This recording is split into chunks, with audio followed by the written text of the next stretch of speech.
Building intruder attacks 3 young women on Halloween night. There was blood everywhere. It looked like something out of a horror film. But it's no movie. The blood and the bodies are real. The whole community was in shock. I could not accept that someone wanted to kill my child. The deadly attack sent the community into a panic. The fact that it happened on Halloween night made it even more terrifying. And most frightening of all, the killer was still out there, somewhere. People were locking their doors.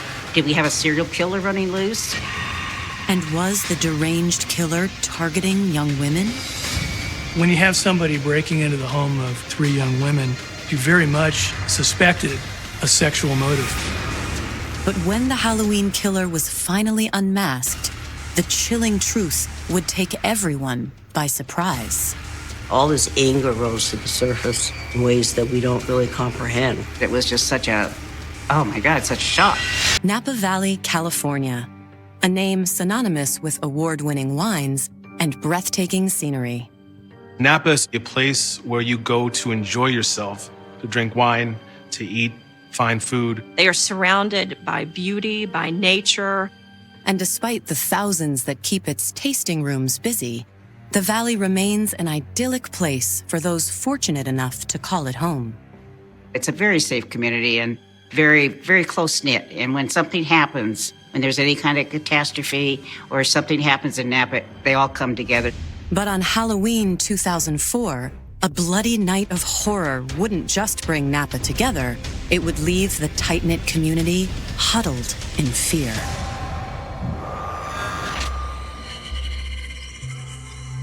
It's around 2 a.m. on Halloween night when 26-year-old Lauren Mienza suddenly wakes. The motion sensor light is on outside her ground floor bedroom in the house she shares with 2 more 26-year-olds, Adrienne Insania and Leslie Mazzara. They're beautiful young women, in the prime of their young life. Lauren's dog, curled up next to her, also wakes. However, Lauren ignores the warning and rolls back over. She dismissed it, thinking it was maybe her neighbor's cats. But then, just as Lauren is about to drift off to sleep, from a bedroom upstairs comes a piercing scream. Lauren freezes in terror. I can only imagine her fear. It must have been just horrible. She could hear this struggling upstairs. Eventually, sheer panic pushes Lauren to flee. She grabbed her dog and went out the back door. But the backyard is fenced. Trapped, Lauren hides in the bushes. She was truly afraid that she was next. Will she escape the horror that will turn this quiet Napa Valley home into a bloody Halloween nightmare?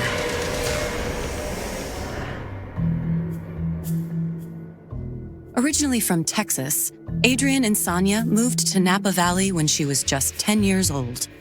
Adrienne and her sisters became part of the fabric of our little town. It was a great life for her, for her sisters. It was fabulous. Growing up, Adrienne had a knack for working with her hands. She was extremely adept with Legos, with blocks, with anything mechanical. By the time she was 13, Adrienne had decided to become an engineer. She came home from school one day and told me that she wanted to do that for the rest of her life.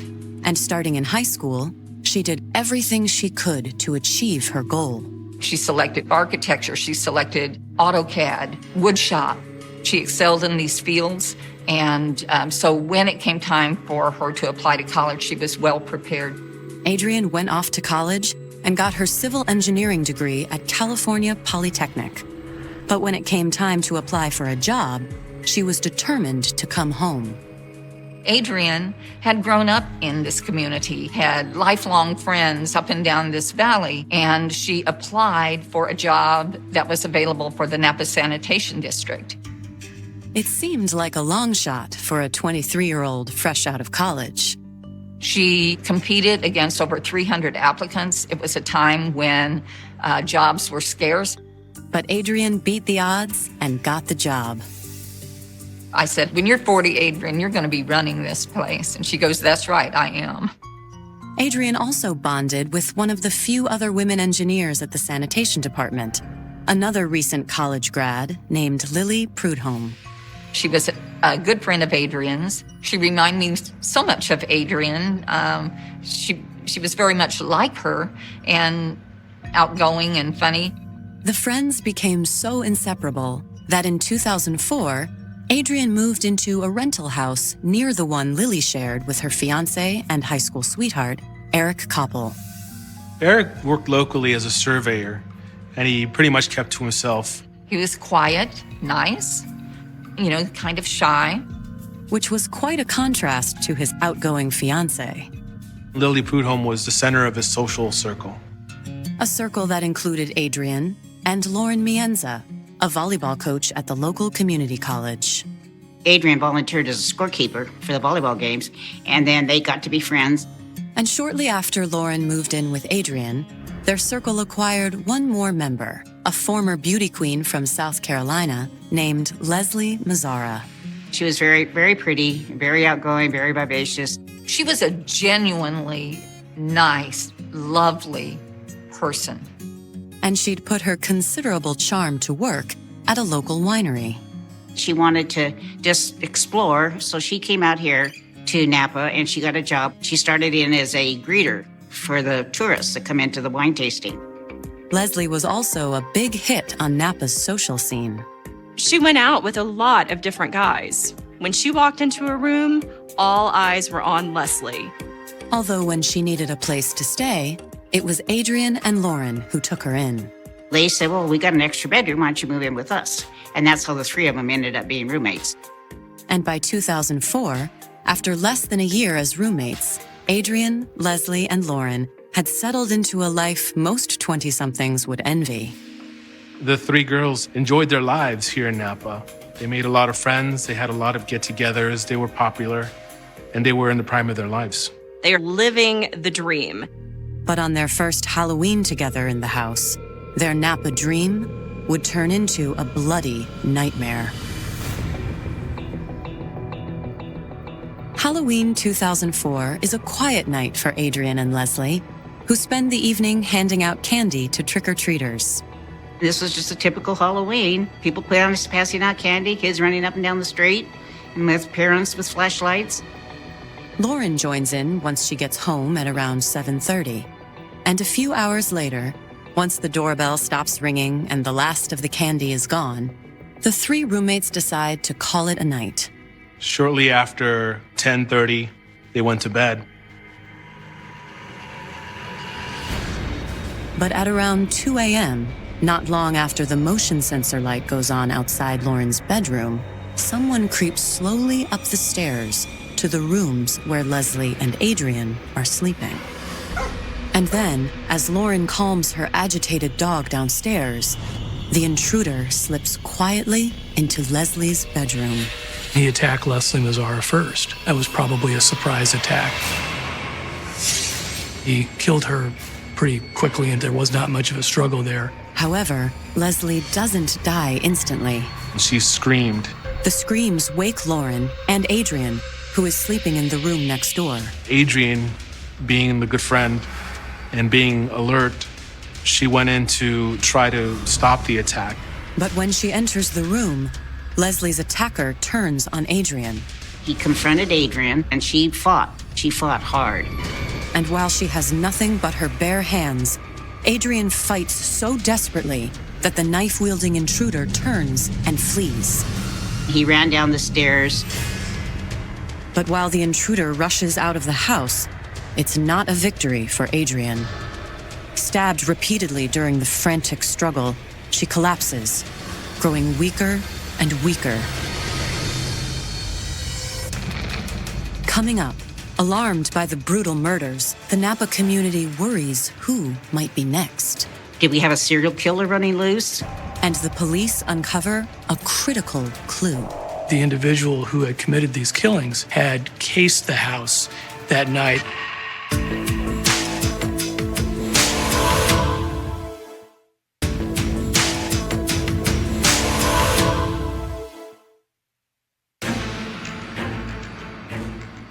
It was late on Halloween night, 2004, when 26-year-old Lauren Mienza woke in a nightmare scenario straight out of a slasher movie. Screams, followed by the desperate sounds of her roommate, 26-year-old Adrienne Insania, fighting for her life against the knife-wielding intruder who'd broken into their Napa Valley, California home. Lauren told police she heard a great deal of banging coming from upstairs. She also said she thought she heard Adrienne asking for help. Lauren, whose bedroom was downstairs in the house that she shared with Adrienne and 26-year-old Leslie Mazzara, ran out the back door and hid during the brutal attack. She was afraid that the suspect would come down and get her. But the intruder fled, apparently unaware that Lauren had escaped. It's very possible that he had no idea there was a third person in the house. The intruder gone, a terrified Lauren crept back inside the house. She went to the foot of the stairways and called up, "Leslie, Leslie." But it was Adrienne who answered. Adrienne was in her bedroom saying, "Oh God, please help me, please help me." Lauren rushed upstairs into the gruesome aftermath of the attack. It looked like something out of a horror film. Anytime a murder is committed with a knife, there's going to be a lot of blood. Tragically, by the time Lauren got to the top of the stairs, Leslie was already dead, and Adrienne was drawing her last breaths. It was a struggle up to the very end. She did not go down lightly. Shaken, Lauren dialed 911. And when the police arrived minutes later, even they struggled to come to grips with the horror that had just occurred. Napa Valley never sees murders, especially ones in which two people were murdered at once and in such a brutal manner. Nobody could believe that somebody would break into a small little house like that in a nice, quiet little neighborhood and kill these girls. That it happened on Halloween made the crime all the more terrifying. But how the killer got in wasn't a mystery. There was a front window that had been opened, which appeared to be very clearly the entry and exit. But why would the killer target this particular house? The police didn't see anything that looked like a burglary. When you have somebody breaking into the home that's occupied by three young women, you very much suspected a sexual motive for the killings. That wasn't the only thing that suggested sexual assault had been the killer's original intent. They had dropped some zip ties on the front porch, right by the window. In addition to the zip ties, the killer had left behind another clue. They found cigarette butts smoked down to the very end. They found two in front of the house. And they recovered the cigarette butts just a few feet from the motion detector light that went off moments before the deadly attack. That obviously suggested very strongly that the individual who had committed these killings had cased the house that night. And it just kind of gives me the chills to think of somebody standing in front of this house where these women are sleeping and thinking they're very safe in their own bedroom, their own home. And a man's out there trying to get up the nerve to go in and murder them. And once he found the nerve, the killer had apparently flicked his cigarette away, triggering the motion detector light and handing the investigators an important clue. Police knew they had found the killer's DNA. All the investigators needed was a suspect to match to the DNA that the killer's saliva left on the cigarette butts. However, their only witness hadn't actually seen the intruder who killed her roommates. Lauren, fortunately for her, heard the struggle that was taking place upstairs above her and managed to escape the house. So with Lauren unable to give them even a basic description of the killer, the investigators began knocking on doors in the neighborhood. The police were asking people if they saw something suspicious. They didn't know if the killer had visited the house prior, maybe in costume. They didn't know if he was watching the house as trick-or-treaters visited and the girls were handing out candy. But if that were the case, would the killer stand out from the crowds of innocent trick-or-treaters going door to door? On Halloween, you have people out and about, and maybe people coming into different neighborhoods that they wouldn't normally frequent. And as the investigators soon learn, Neighbors had seen plenty of people on the street that night, but nothing that stood out as unusual. If you saw some person running down the street and it wasn't Halloween, you might think something about it, you know. Halloween may have made it easy for the killer to move around undetected, but the thought of a cold-blooded murderer going door to door like a trick-or-treater definitely had the community on edge. People in Napa were very scared. People were locking their doors. There was an air of anxiety that fell over Napa. People didn't know, was it random? Were these intended victims? Did we have a serial killer running loose? Was the community jumping to conclusions, terrified by the unusual circumstances surrounding the double murder? The fact that it was on Halloween is part of what scared everybody. A serial killer stalking Napa's streets on Halloween night certainly sounded like the plot of a slasher movie. But for the moment, the investigators couldn't rule out the possibility. Law enforcement looked at registered sex offenders in the area. They collected over 200 DNA samples just to try to rule out people who might have committed this crime. However, none of them matched the DNA from the cigarette butts at the scene. A serial killer. A lot of times they move through communities. And so by the time you may have the opportunity to do a full investigation, perhaps they've moved on to another state. And despite the fear that had all of Napa making sure to lock their doors, some things about the crime suggested the killer had specifically targeted Leslie and Adrian. To kill someone with a knife really takes a level of intimacy. Probabilities are that the suspect is known to the victim. But which victim? Friends, family, and Lauren, the sole surviving roommate, couldn't imagine anyone who would want Adrian dead. Adrian had grown up in this community, had lived here, 16 years. As far as people knew, she had no enemies. She was very well liked, and she had a lot of friends, and people knew her. Did that mean the killer was someone in Leslie's life? He had purposefully gone into her room first. So in my mind, she was the target. Adrian just got in the way, basically. The former beauty queen had left a trail of broken hearts behind. Leslie did have a lot of boyfriends. According to friends, Leslie could have anyone she wanted. She was always with a lot of different guys. But when the investigators pulled her phone records, they revealed that Leslie had received multiple phone calls on Halloween night from one man. This was not even her ex-boyfriend who was contacting her. It was the father of her ex-boyfriend. It was just very suspicious and very odd. What kind of man calls the ex-girlfriend of his son in the middle of the night? However, as suspicious as the phone calls were, the ex's father didn't appear to be the killer. According to the DNA profile, the police were looking for a man of European descent in his mid-20s.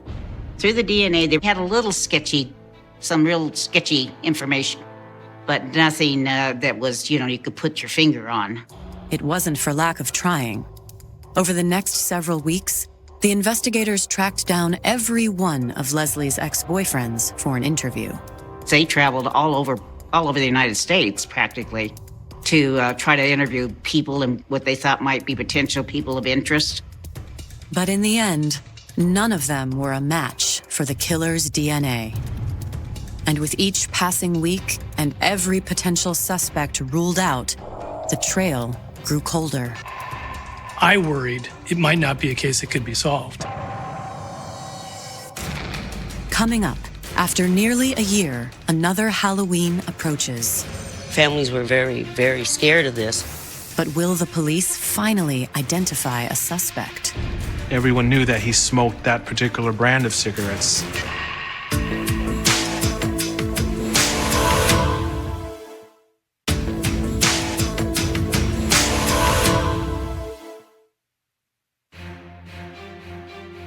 By September of 2005, it had been almost a year since the horrifying attack that left 2 young women dead on Halloween night in Napa, California.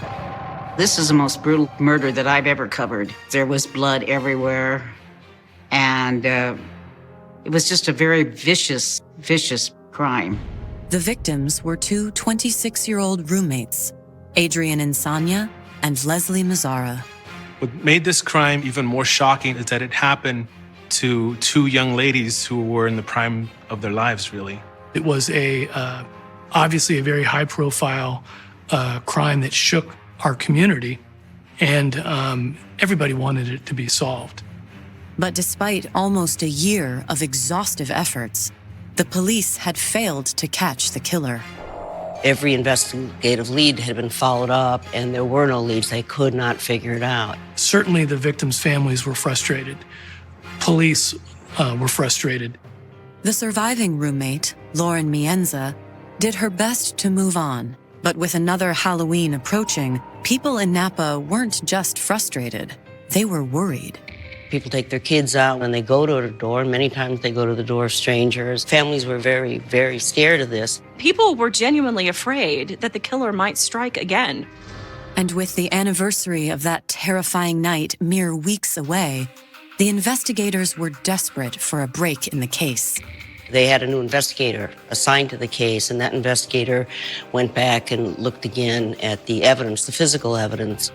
The new investigator noticed something about the cigarette butts left at the crime scene that the original investigators had overlooked.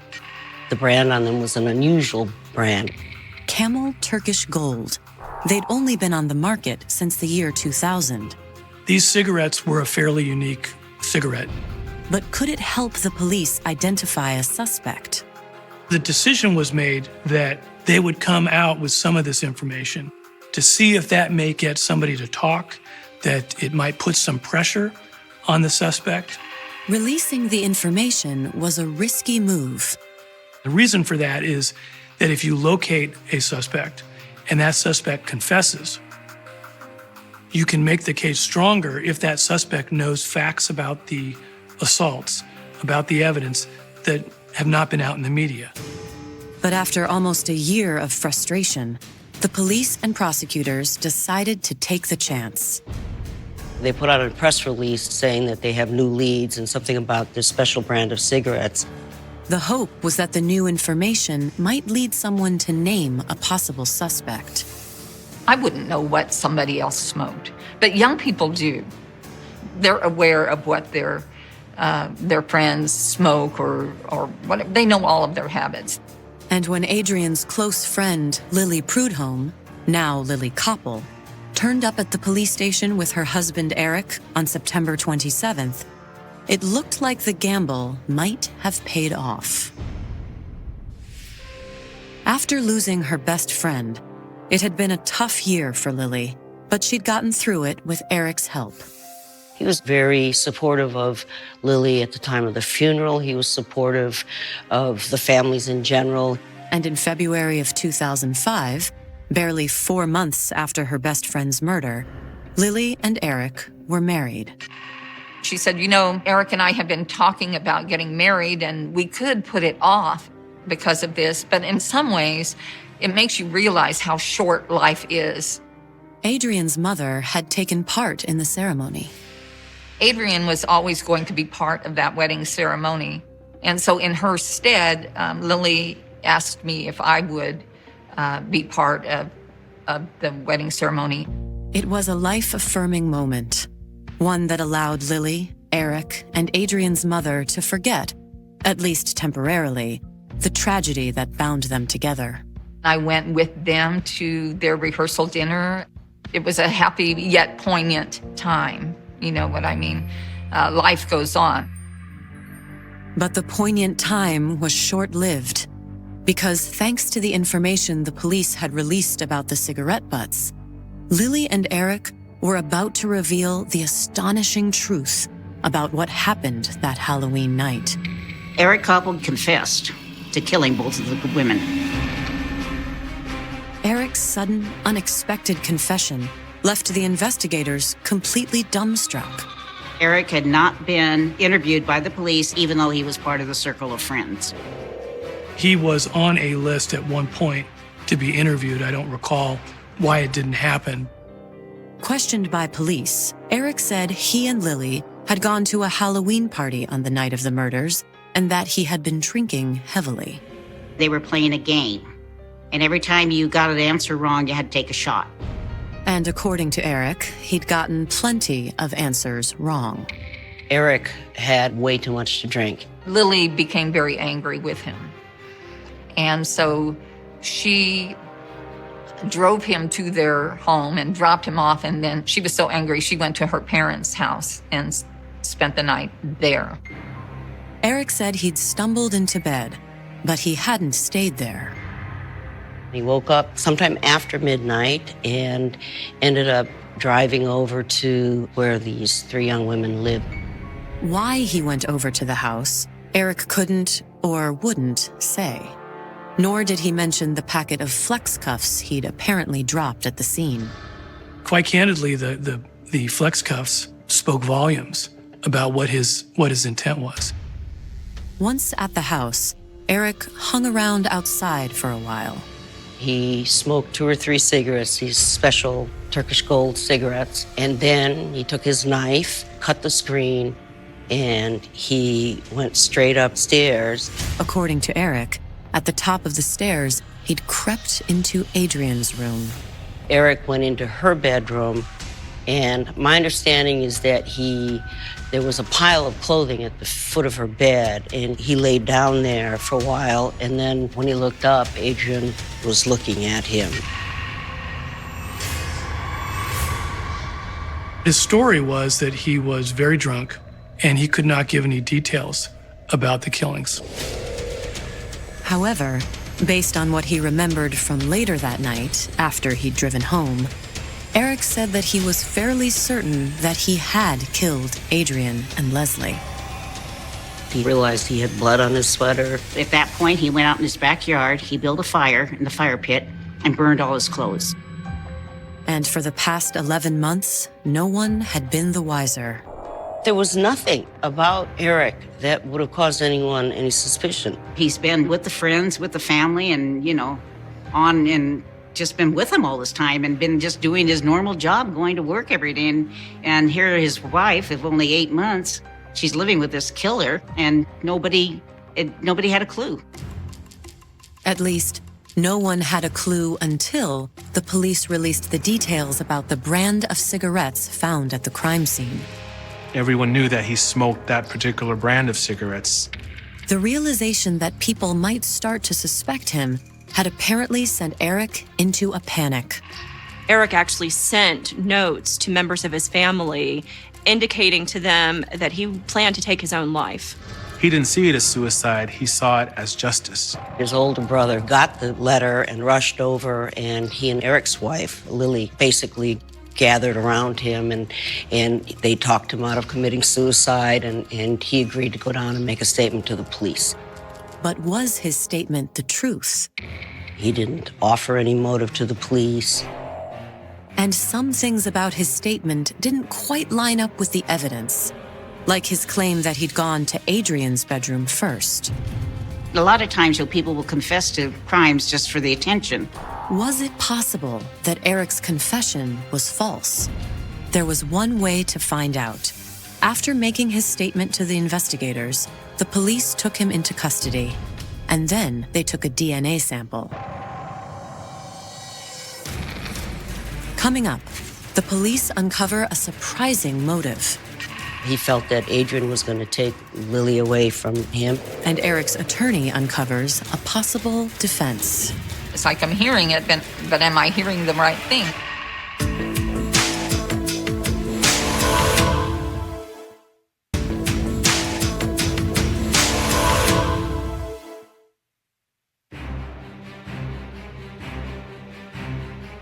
On September 27, 2005, 26-year-old Eric Copple confessed to 2 of the most brutal murders in Napa Valley history. Not quite a year earlier, 26-year-old Adrian Insania and her roommate, 26-year-old Leslie Mazzara, had been stabbed to death in their home on Halloween night. Napa was terrified. It really looked like a stranger had broken into this house and killed these 2 people viciously. And after 11 months desperately hunting for the killer, Copple's confession had taken the police completely by surprise.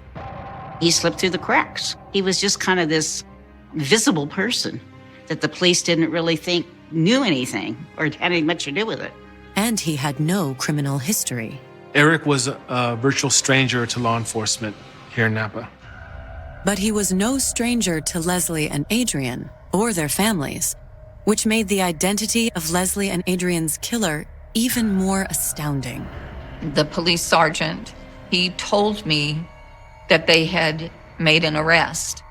And I asked him who it was, fully expecting to not know this person at all.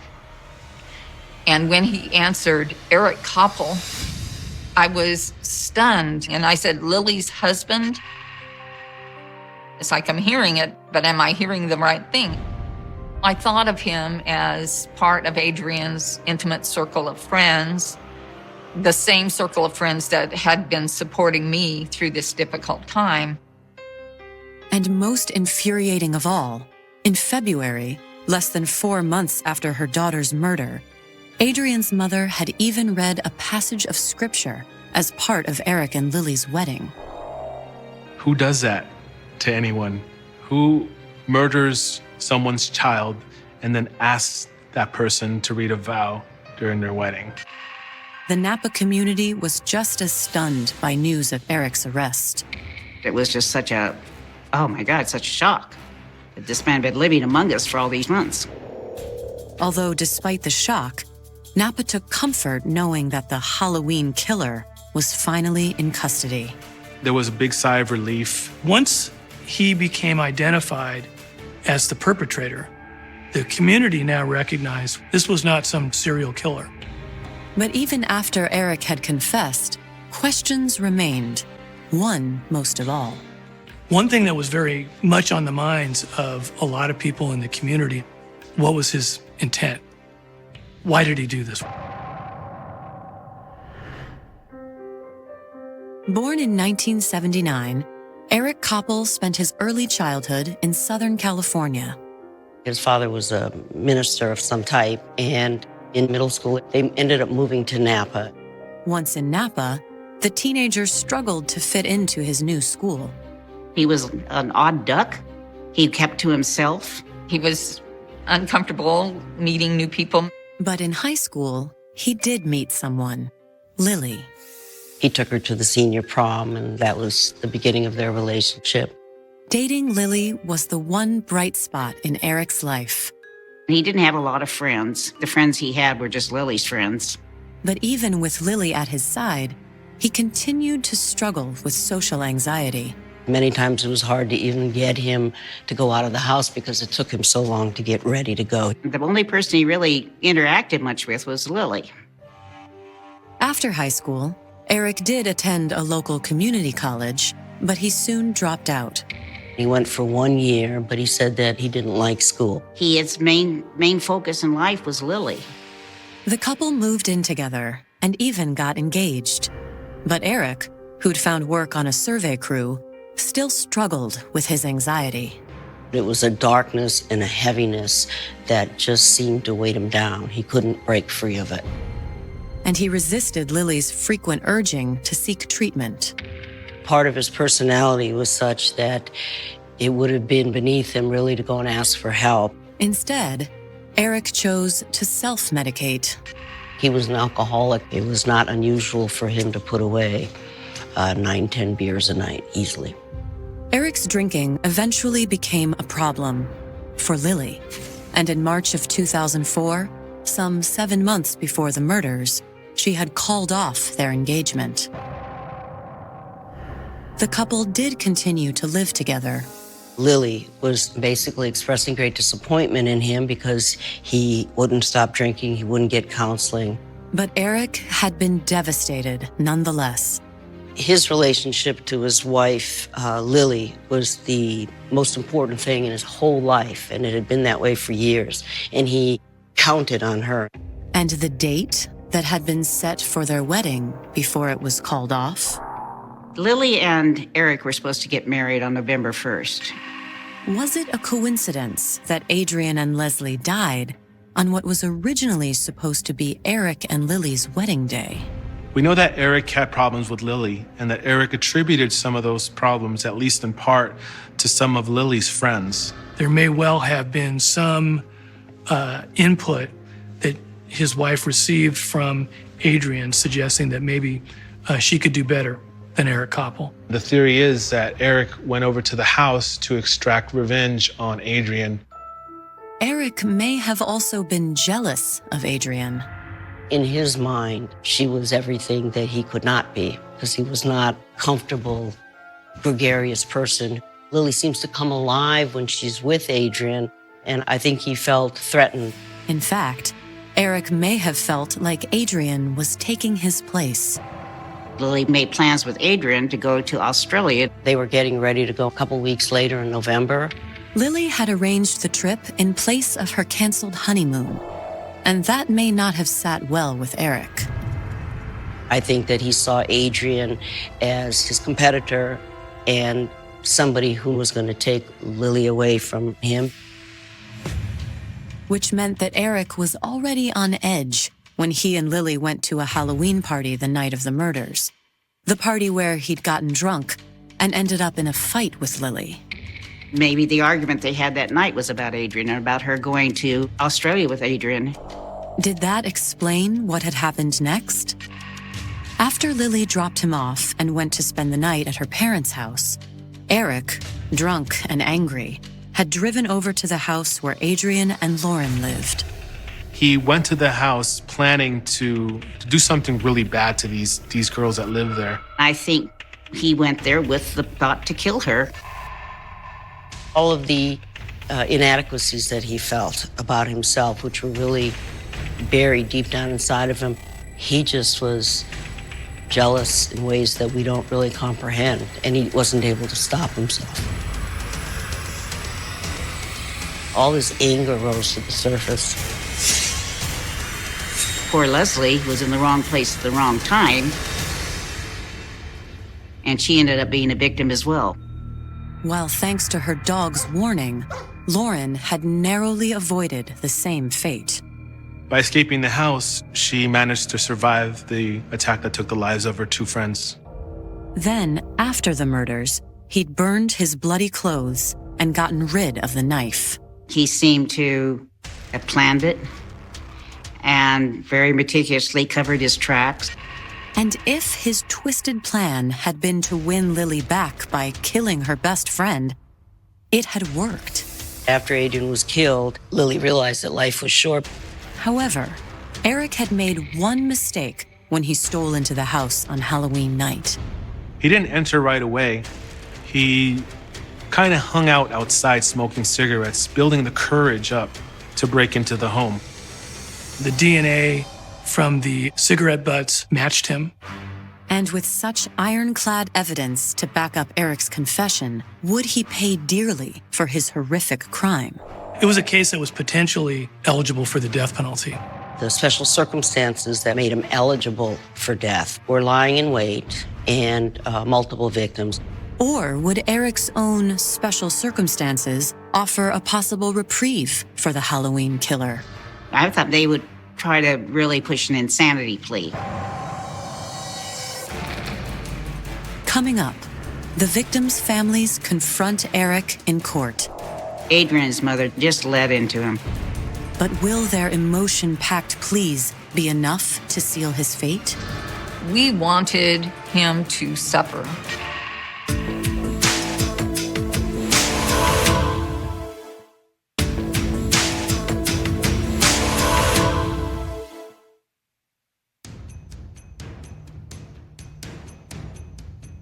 On December 5th, 2006, Eric Copple sat in a Napa County, California courtroom with his attorneys.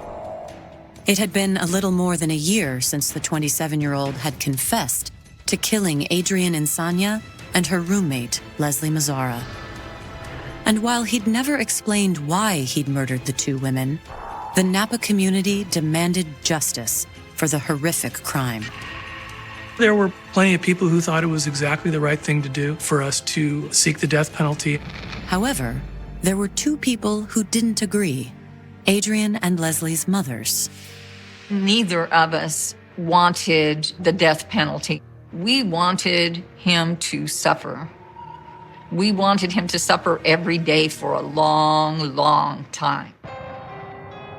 And on December 5th, 2006, in exchange for a sentence of life without parole, Eric stood before the court and pled guilty to 2 counts of first-degree murder.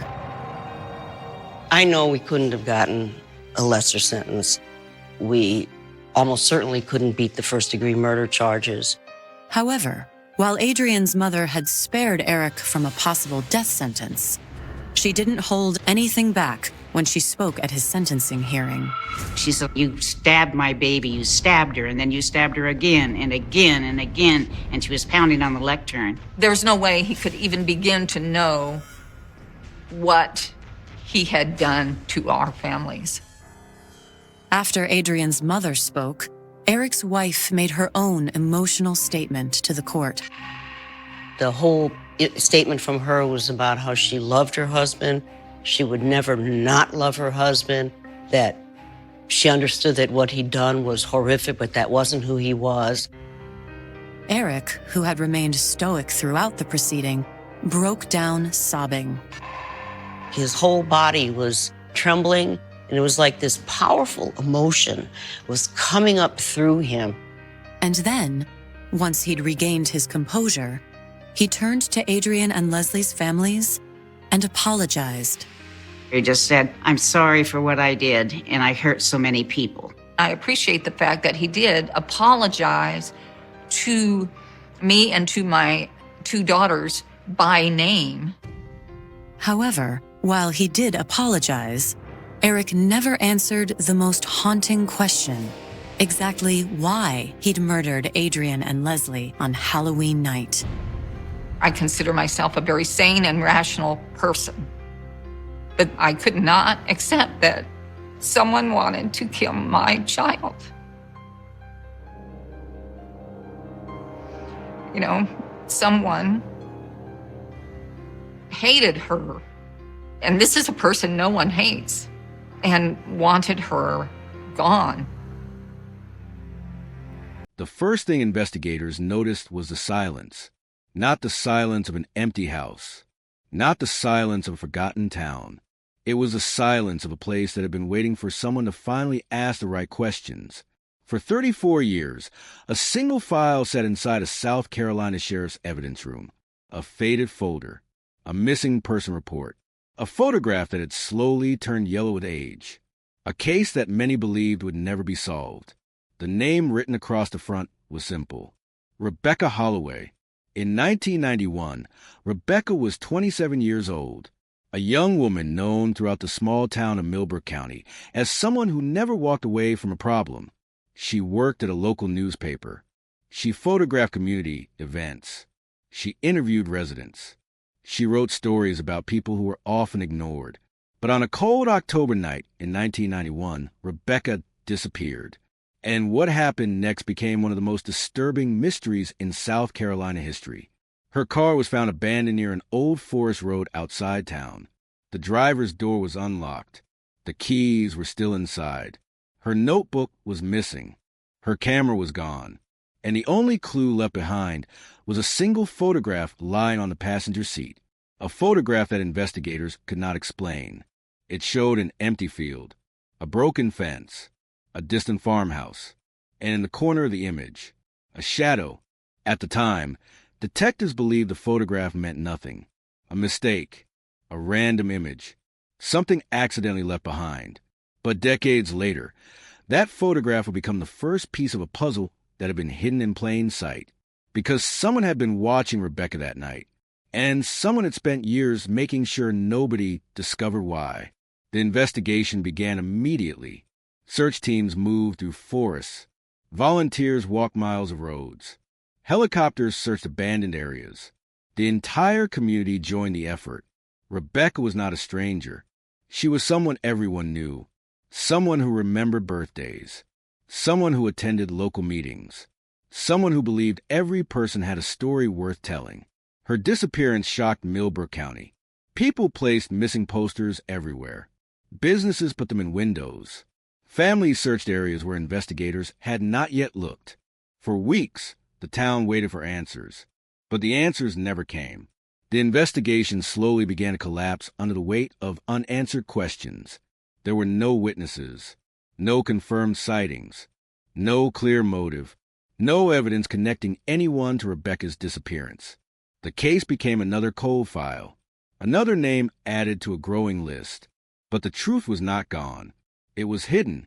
And 34 years later, it would return because of one man, a retired sheriff, a man who had carried one unanswered question his entire life. Former Sheriff Daniel Mercer. In 1991, Mercer was a lead investigator assigned to Rebecca Holloway's disappearance. He was young, determined, known for solving difficult cases. But Rebecca's case was different. Every path disappeared. Every suspect had an explanation. Every clue led nowhere. When he retired, Mercer took one thing with him: a copy of Rebecca's original case notes. Not because he wanted to reopen the investigation, because he never believed it was finished. For decades, Mercer lived with a feeling that he missed something. One detail, one overlooked piece, one moment that could have changed everything. And then, 34 years later, he found it. It happened while cleaning out an old storage room at his home. Inside a box filled with old police documents, Mercer discovered a notebook. His own handwriting was on the cover. The notebook contained his personal thoughts from the investigation. Suspect names, timelines, observations, things he never officially included in the case file. And near the final pages, he found something that stopped him. A note he wrote on the night Rebecca disappeared. A sentence he had completely forgotten. Someone moved the scene before we arrived. Mercer stared at those words for several minutes. Because if they were true, everything changed. The abandoned vehicle, the photograph, the missing camera. None of it was random. Someone had staged the scene. Someone had arrived before police. Someone had removed evidence. The retired sheriff immediately contacted investigators. The cold case was reopened. The original evidence was examined again. And within days, investigators discovered something shocking. The original crime scene photographs had missing images. Not damaged, not destroyed. Missing. Several photographs taken at the location were never entered into the official evidence record. They had disappeared. Just like Rebecca. The question investigators now faced was impossible to ignore. Who removed them, and why? The answer began with the old farmhouse shown in Rebecca's final photograph. For 34 years, nobody had searched it, because in 1991, investigators believed it was abandoned. But the new investigation revealed something different. The farmhouse had belonged to a local businessman named Charles Whitaker, a respected man, a community leader, someone who donated money to schools, someone who appeared at charity events, someone nobody wanted to suspect. But when investigators examined old property records, they discovered something disturbing. Rebecca Holloway had visited the farmhouse 3 days before she disappeared. She was investigating something. Something connected to Charles Whitaker. Something she never published. The missing notebook suddenly became the most important clue. Because Rebecca's final story was not about a local event. It was not about a simple newspaper investigation. It was about secrets buried inside Millbrook County. Secrets involving land deals, missing documents, and people with enough influence to make problems disappear. The retired sheriff knew the case had changed. This was no longer just a disappearance. It was a hidden story, a story Rebecca was trying to expose. And someone had stopped her before she could finish. But the biggest discovery came when investigators entered the abandoned farmhouse for the first time in decades. Inside, beneath layers of dust and broken wood, they found something impossible. A small metal box hidden inside the wall. A forgotten box. Inside were photographs, documents, and a handwritten letter dated October 14th, 1991, the night Rebecca Holloway vanished. The letter contained only one sentence. If they found me, they already know the truth. And suddenly, after 34 years of silence, the cold case was no longer cold. The discovery of the metal box changed everything. For 34 years, investigators believed Rebecca Holloway's disappearance was a case built on missing pieces. A missing camera, a missing notebook, a missing woman. But the forgotten box revealed something much more disturbing. The pieces were never missing. They had been hidden. The box was small, old. Rust covered the corners. The lock had already broken from years of exposure. But inside were items that should have changed the entire investigation in 1991. A stack of photographs, property records, handwritten notes, and a letter written by Rebecca herself. The first thing investigators noticed was the date. October 14, 1991, the exact night Rebecca disappeared. The letter was not addressed to anyone. There was no name, no explanation, only a warning. If they found me, they already know the truth. Those words immediately raised a terrifying question. Who were they? And what truth had Rebecca discovered? The investigators began examining everything inside the box. The photographs were the first breakthrough. They showed locations around Millbrook County, old buildings, government offices, private meetings. But one photograph stood out. It showed a group of men standing outside the Charles Whitaker farmhouse. At first glance, it looked ordinary. A few people talking, a normal meeting. But when investigators enlarged the image, they recognized someone standing in the background. Sheriff Daniel Mercer, the retired sheriff who reopened the case. The discovery shocked everyone, because Mercer had never mentioned being near the farmhouse that night. Not in his official report, not in his personal notes. Now investigators had to ask a difficult question. Why was he there? Mercer immediately explained. He said he had forgotten about the meeting. He said it happened before Rebecca disappeared. He said he was there because someone anonymously contacted him about possible illegal activity connected to Whitaker, but he never found enough evidence. The photograph confirmed something important. Rebecca was not the first person investigating Charles Whitaker. Someone else had been looking into him. The question was who? The answer came from Rebecca's notes. Hidden among the documents inside the box was a list of names. People Rebecca had interviewed before disappearing. Most names were familiar. Local residents, business owners, former employees. But one name stood out. Thomas Bell, a former accountant who worked for Whitaker's company. In 1991, Thomas Bell disappeared from public life. He resigned from his job, sold his home, moved away. Nobody thought much about it, until investigators found Rebecca's notes about him. Next to his name, she wrote, "He knows where the money went." The investigation shifted. Detectives tracked down Thomas Bell. They found him living under a different name in Tennessee. For decades, he had avoided attention. When investigators contacted him, he refused to speak. But when they mentioned Rebecca Holloway, his attitude changed. He asked one question. "Did you find the box?"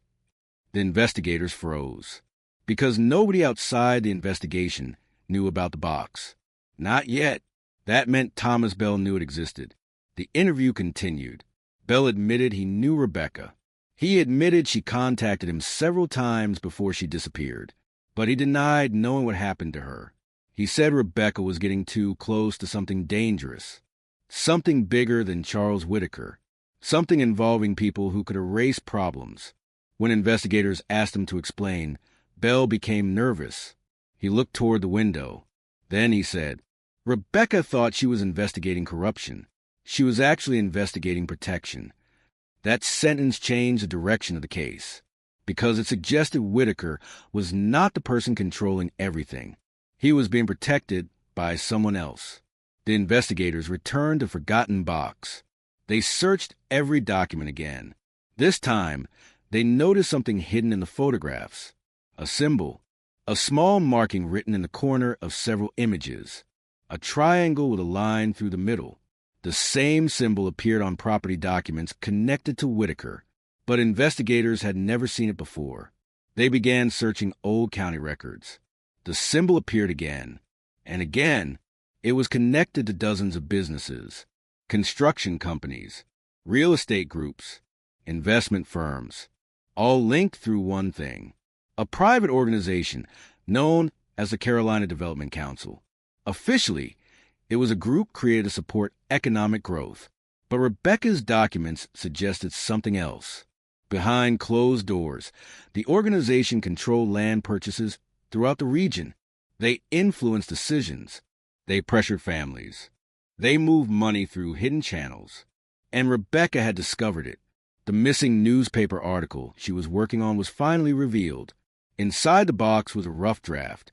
The headline was written by Rebecca herself: "The Men Who Own Milburn County." The article described how powerful individuals quietly controlled local decisions, how ordinary people lost property, how records disappeared, how complaints were ignored. But the final paragraph was unfinished. Rebecca had written, "The person at the center of this operation is not the businessman everyone sees. It is the person who decides what gets forgotten." Then the sentence stopped. The article was never published because Rebecca vanished. The investigators now understood.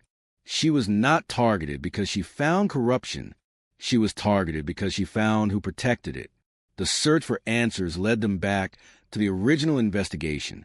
They reviewed every officer involved, every decision, every report, and they found another disturbing detail. One officer had access to all evidence before it was officially recorded: Detective Alan Cross. In 1991, Cross was considered one of the most experienced investigators in the department. He helped coordinate the search. He reviewed evidence. He advised Sheriff Mercer. But now investigators discovered something hidden: a private bank account, opened 3 months before Rebecca disappeared. The account received payments from a company connected to the Carolina Development Council. The amount was small, almost insignificant, but the timing was impossible to ignore. Detectives searched for Alan Cross. They discovered he had died years earlier, but before his death, he left behind a personal journal, a journal that had never been found. Until now, inside were dozens of pages, and one sentence written repeatedly: "I should have stopped it." The investigators opened the journal carefully, because they knew they were about to discover the truth behind Rebecca Holloway's final night. And on the first page was a confession from a man who helped bury the case for 34 years. The journal of Detective Alan Cross became the most important discovery in the Rebecca Holloway investigation. For decades, investigators believed the case failed because there was not enough evidence, because witnesses disappeared, because clues went nowhere, because the trail became cold. But the journal revealed something far more disturbing. The trail did not disappear. Someone erased it, and Alan Cross knew exactly who. The first pages of the journal contained ordinary police notes, dates, names, interview summaries. Nothing unusual. But as investigators continued reading, the tone changed. The confident writing of a veteran detective slowly became the words of a man carrying fear, a man who knew he had crossed a line he could never return from. One entry stood out, dated October 12, 1991, 2 days before Rebecca vanished. Cross wrote, "Whitaker is not the top. I was wrong. He is only the door." Investigators stopped immediately, because for 34 years, everyone believed Charles Whitaker was the center of the mystery. But according to Cross, Whitaker was only a connection, a middleman, a person used to hide something bigger. The next pages revealed a secret meeting that happened 1 week before Rebecca disappeared. Cross described being called to a private gathering outside Milburn County. No official record, no police report, no witnesses, only a small group of powerful people, business owners, local officials, and one person Cross refused a name. Instead, he wrote, "The person everyone listens to was never in the room. Everyone already knew the orders." That sentence confused investigators until they found another clue: a list of payments, names, dates, amounts. The record showed money moving from private companies into accounts connected to local officials. But one name appeared again and again, a name nobody expected: Daniel Mercer, the retired sheriff, the same man who reopened the cold case, the same man who discovered the forgotten notebook. The same man who had spent decades searching for the truth. Investigators immediately questioned Mercer. The interview was tense, because for the first time, the man leading the search became part of the mystery. Mercer admitted he knew about the payments, but he denied being involved. He explained that in 1991, he discovered suspicious financial activity inside the department. He believed some officers were compromised, but he had no proof. And when Rebecca disappeared, he suspected the corruption was connected. That was why he never gave up. He had spent 34 years trying to prove what he could not prove back then. The investigators believed him. But one question remained. Why did Alan Cross write Mercer's name? The answer was hidden in the next journal entry. October 13th, 1991, the day before Rebecca vanished. Cross wrote, "Mercer tried to warn me. I should have listened." That changed everything, because it meant Mercer was not part of the operation. He was investigating it. But someone wanted him removed. Someone wanted the investigation controlled. Someone wanted Rebecca's story buried. The journal revealed what happened the night Rebecca disappeared. Cross wrote that he received a call from an unknown person. The caller told him Rebecca was meeting someone at the Whitaker farmhouse. Cross went there, but he was not alone. Another vehicle was already parked outside, a black sedan. No plates visible, no registration. Inside the farmhouse, he saw Rebecca, alive, angry, holding documents. She was confronting Whitaker. But Charles Whitaker was not the person Rebecca feared. She was waiting for someone else, someone she believed had the answers. Then another vehicle arrived. Cross wrote, when he stepped out, Rebecca stopped talking. The journal did not reveal the person's name. The next page had been torn away. Someone removed it, just like Rebecca's final article, just like the missing evidence. But Cross left one clue, a description: gray coat, silver watch, voice everyone recognized. Investigators immediately began searching. They compared old photographs, public records, event footage, and then they found the answer. The description matched one person, a man who had attended every major community event in Millbrook County for decades, a man known by everyone, a man nobody questioned. His name was William Carter, the county judge, the person responsible for approving property decisions, the person who signed land agreements, the person who publicly claimed to protect local families. But Rebecca's evidence suggested something else. William Carter was a person deciding which deals moved forward, which complaints disappeared, which investigations slowed down. The investigators reviewed hundreds of documents. His signature appeared everywhere, including the property transfer records connected to the Whitaker farmhouse, the same farmhouse where Rebecca disappeared, the same farmhouse where the final evidence was found, the same farmhouse where Alan Cross wrote, he saw the person who changed everything. But there was one problem. William Carter was already dead.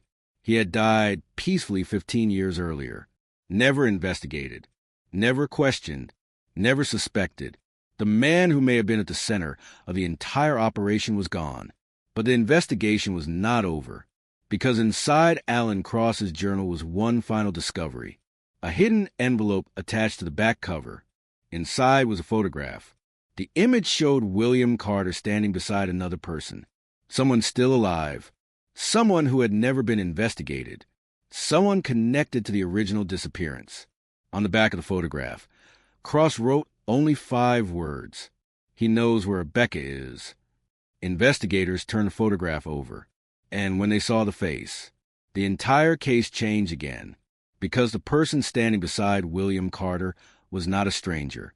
It was someone Rebecca trusted, someone who helped her investigation, someone who had claimed for 34 years that he wanted justice. The man in the photograph was Thomas Bell, the accountant who said he was only a witness, the man who said he was afraid, the man who knew about the forgotten box, the man who disappeared after Rebecca vanished. And now investigators had to answer the question that could destroy everything they believed. Was Thomas Bell the person who helped Rebecca uncover the truth, or the person who helped hide it? The photograph of Thomas Bell standing beside William Carter became the image that reopened every question surrounding Rebecca Holloway's disappearance. For 34 years, Thomas Bell had been remembered as the frightened accountant who tried to help, the man who discovered suspicious financial records, the man who warned Rebecca about danger, the man who disappeared because he was afraid. But the photograph told a different story, a story that suggested Thomas Bell was much closer to the center of the mystery than anyone imagined. Investigators returned to his original interview, the statements he gave, the details he remembered, the things he refused to answer, and suddenly every hesitation looked different. Every pause, every missing detail, every moment where he claimed he could not remember. The investigators wondered if Thomas Bell had not forgotten what happened. Maybe he had spent decades trying to forget. The photograph was taken outside a private event in 1989, 2 years before Rebecca disappeared. William Carter stood confidently beside several influential figures from Millbrook County, and next to him was Thomas Bell, not in the background, not as an employee, standing beside him. Like an equal, the discovery forced investigators to look deeper into Bell's history. They examined his employment records, his financial activity, his relationships, and they found something hidden. Before becoming Charles Whitaker's accountant, Thomas Bell worked directly for William Carter for nearly 7 years. He was not just a bookkeeper. He was responsible for managing private financial records, including records connected to property purchases, the same purchases Rebecca was investigating, the same records that disappeared, the same transactions that caused families to lose their land. The investigators realized something. Thomas Bell did not accidentally discover the corruption. He helped build the system. But then something changed. Somewhere along the way, Bell turned against the people he worked for. The question was why. The answer came from a hidden recording discovered inside the forgotten box. A conversation between Rebecca and Thomas Bell. The recording quality was poor. The voices were distant, but the words were clear. Rebecca asked, "How long have you known?" Bell remained silent. Then he answered, long enough to know nobody wins against them. Rebecca responded, "Then why are you helping me?" For several seconds, there was only silence. Then Bell said, "Because I helped create the thing you're trying to destroy." That sentence became one of the biggest revelations in the entire case. Thomas Bell was not just a witness. He was part of the machine. He knew how it worked. He knew where the documents were hidden. He knew who benefited. And he knew exactly how far the people involved would go to protect themselves. But Rebecca still trusted him because she believed people could change. She believed someone who helped create a problem could also help expose it. The investigators found more recordings, more conversations, more evidence of Rebecca and Bell working together. But one question remained. What happened between Bell and Rebecca on the night she disappeared? The answer was hidden in another journal. This time not Alan Cross's, Rebecca's, a small notebook recovered from the metal box. The final entries were written during the last week of her life. They showed Rebecca becoming increasingly suspicious. She wrote about feeling watched, about receiving anonymous phone calls, about seeing the same vehicle following her. But one name appeared more than any other. Thomas. Rebecca wrote, "I still believe Thomas is scared, but I no longer know if he is scared of them or scared of what I will discover about him." Those words changed the entire investigation because even Rebecca had doubts. She trusted Bell, but she was beginning to question him. The final page of her notebook contained a timeline, a list of meetings, locations, times. The last entry was October 14th, 1991, the night she disappeared. Rebecca wrote, "Thomas says he has proof. He wants to meet at the farmhouse. He says it ends tonight." The investigators knew immediately.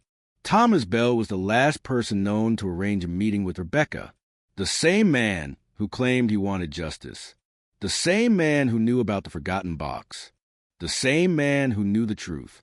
The investigation turned toward Bell, but when detectives searched for him, he was gone, again, just like 1991, just like the night Rebecca disappeared.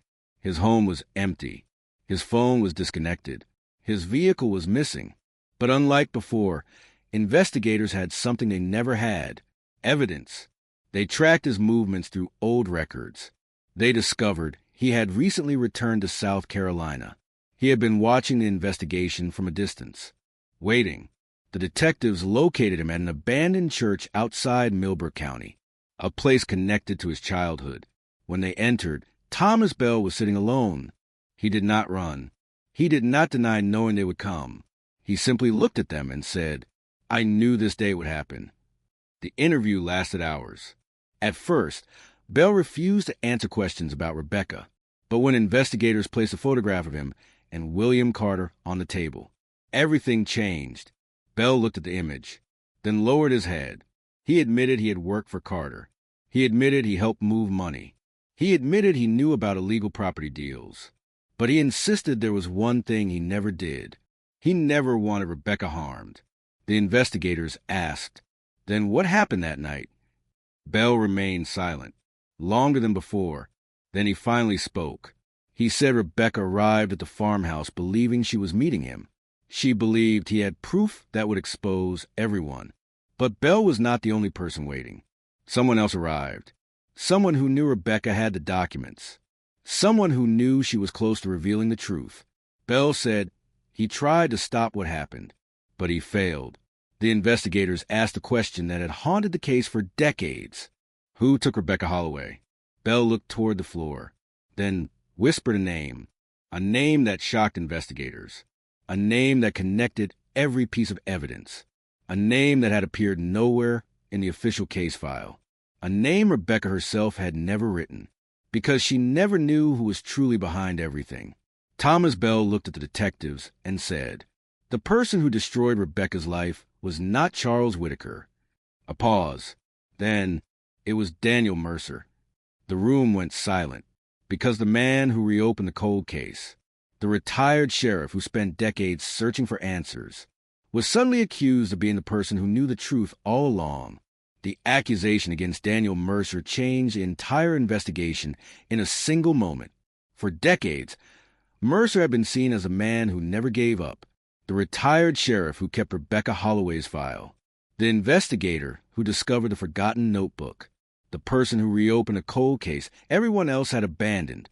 To the public, he was a hero, the man who brought the truth back into the light.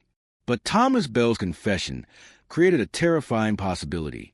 What if Mercer was not searching for the truth? What if he was controlling how much it was revealed? The investigators immediately reviewed every action Mercer took after reopening the case. Every decision, every piece of evidence he brought forward, every person he contacted. They looked for inconsistencies, and they found something strange. Mercer had not discovered the forgotten notebook by accident. He knew exactly where to look. He knew which storage box contained his old files. He knew which documents mattered. At first, investigators believed that proved his dedication. Now they wondered if it proved something else. Knowledge. Information he should not have had. The case suddenly split into two possibilities. Either Daniel Mercer spent 34 years trying to expose the people responsible for Rebecca's disappearance, or he spent 34 years carefully controlling the investigation. The investigators brought Mercer in for questioning. The retired sheriff arrived alone. No lawyer, no preparation, no anger. He simply walked into the room carrying the same old notebook that started the investigation. When detectives asked him about Thomas Bell's accusation, Mercer did not react with surprise. Instead, he said, "I knew this day would come." That answer shocked everyone, because it suggested Mercer had been expecting this moment for years. The investigators asked why. Mercer looked at the table. Then he opened the notebook. Inside was a photograph. Not the same photograph found in Alan Cross's journal. A different one. A photograph taken inside the Whitaker farmhouse. The image showed Rebecca Holloway, alive, standing in the basement, holding a folder, and beside her, Daniel Mercer. The room went silent, because this was the evidence nobody knew existed. Mercer had been there, not outside, not arriving later, inside the farmhouse, with Rebecca The investigators demanded an explanation. Mercer finally told the story he had hidden for 34 years, a story that changed everything. In 1991, before Rebecca disappeared, Mercer was already investigating Charles Whitaker. He suspected corruption. He suspected illegal land transfers. He suspected people inside local government were involved. But he had no proof. Then Rebecca contacted him. She told him she found something bigger than either of them expected. She believed the county was controlled by a group of powerful individuals. She believed someone inside law enforcement was protecting them. Mercer agreed to help. Together, they planned to collect enough evidence to expose the entire operation. The farmhouse meeting was supposed to be the final step. Rebecca would bring the documents. Mercer would secure evidence. Then they would go public. But everything went wrong. Someone knew about the meeting. Someone was waiting. Mercer explained that when he arrived, Rebecca was already inside. She was arguing with Thomas Bell. Bell had not told her everything. He had hidden his own involvement. Rebecca was furious. Then Charles Whitaker arrived. Then William Carter. Then another person. Someone Mercer refused to name at first. The situation became dangerous. Mercer said he tried to get Rebecca out, but he was too late. The people involved had already decided she could not leave. The investigators asked a question they had waited 34 years to ask. What happened to Rebecca? Mercer looked exhausted. Then he answered. She was taken somewhere else. Not killed, not abandoned. Taken. The investigators demanded details. Mercer said he followed the vehicle that night. He tracked it to an old industrial property outside the county. But before he could reach it, he was attacked. When he woke up, Rebecca was gone. The evidence was gone. And everyone involved had created a story that made it look like Rebecca simply vanished. The investigators asked why Mercer stayed silent. Why did he not tell the truth? Why did he allow Rebecca's family to suffer? Mercer had no easy answer. He said, because I knew if I exposed them without proof, they would disappear forever. The detectives challenged him. They told him he had spent decades protecting the very people he claimed to hate. Mercer admitted they were right. He admitted his silence allowed the case to remain unsolved. But he insisted there was one reason he never stopped. He knew Rebecca left a trail, and he believed one day someone would find it. That was why he preserved the files. That was why he kept searching. That was why he reopened the case. But the investigators still had one question. Why did Mercer never reveal the farmhouse photograph? Mercer looked down, and for the first time, he looked afraid. He said, because that photograph was not taken by me. The detectives froze. Mercer explained that after Rebecca disappeared, someone sent him the photograph anonymously, along with a message, a warning. The message said, stop looking or the next person disappears. For 34 years, Mercer kept the photograph hidden, not to protect himself, but because he believed the person who sent it was still watching. The investigators analyzed the photograph again. They noticed something they missed before, a reflection in the basement window, a person standing outside, watching Rebecca, watching Mercer, watching everything. The image was unclear, but technology had changed. With modern enhancement, investigators were able to identify the figure, and the result shocked everyone, because the person in the reflection was not Charles Whitaker, not William Carter, not Thomas Bell, not Alan Cross.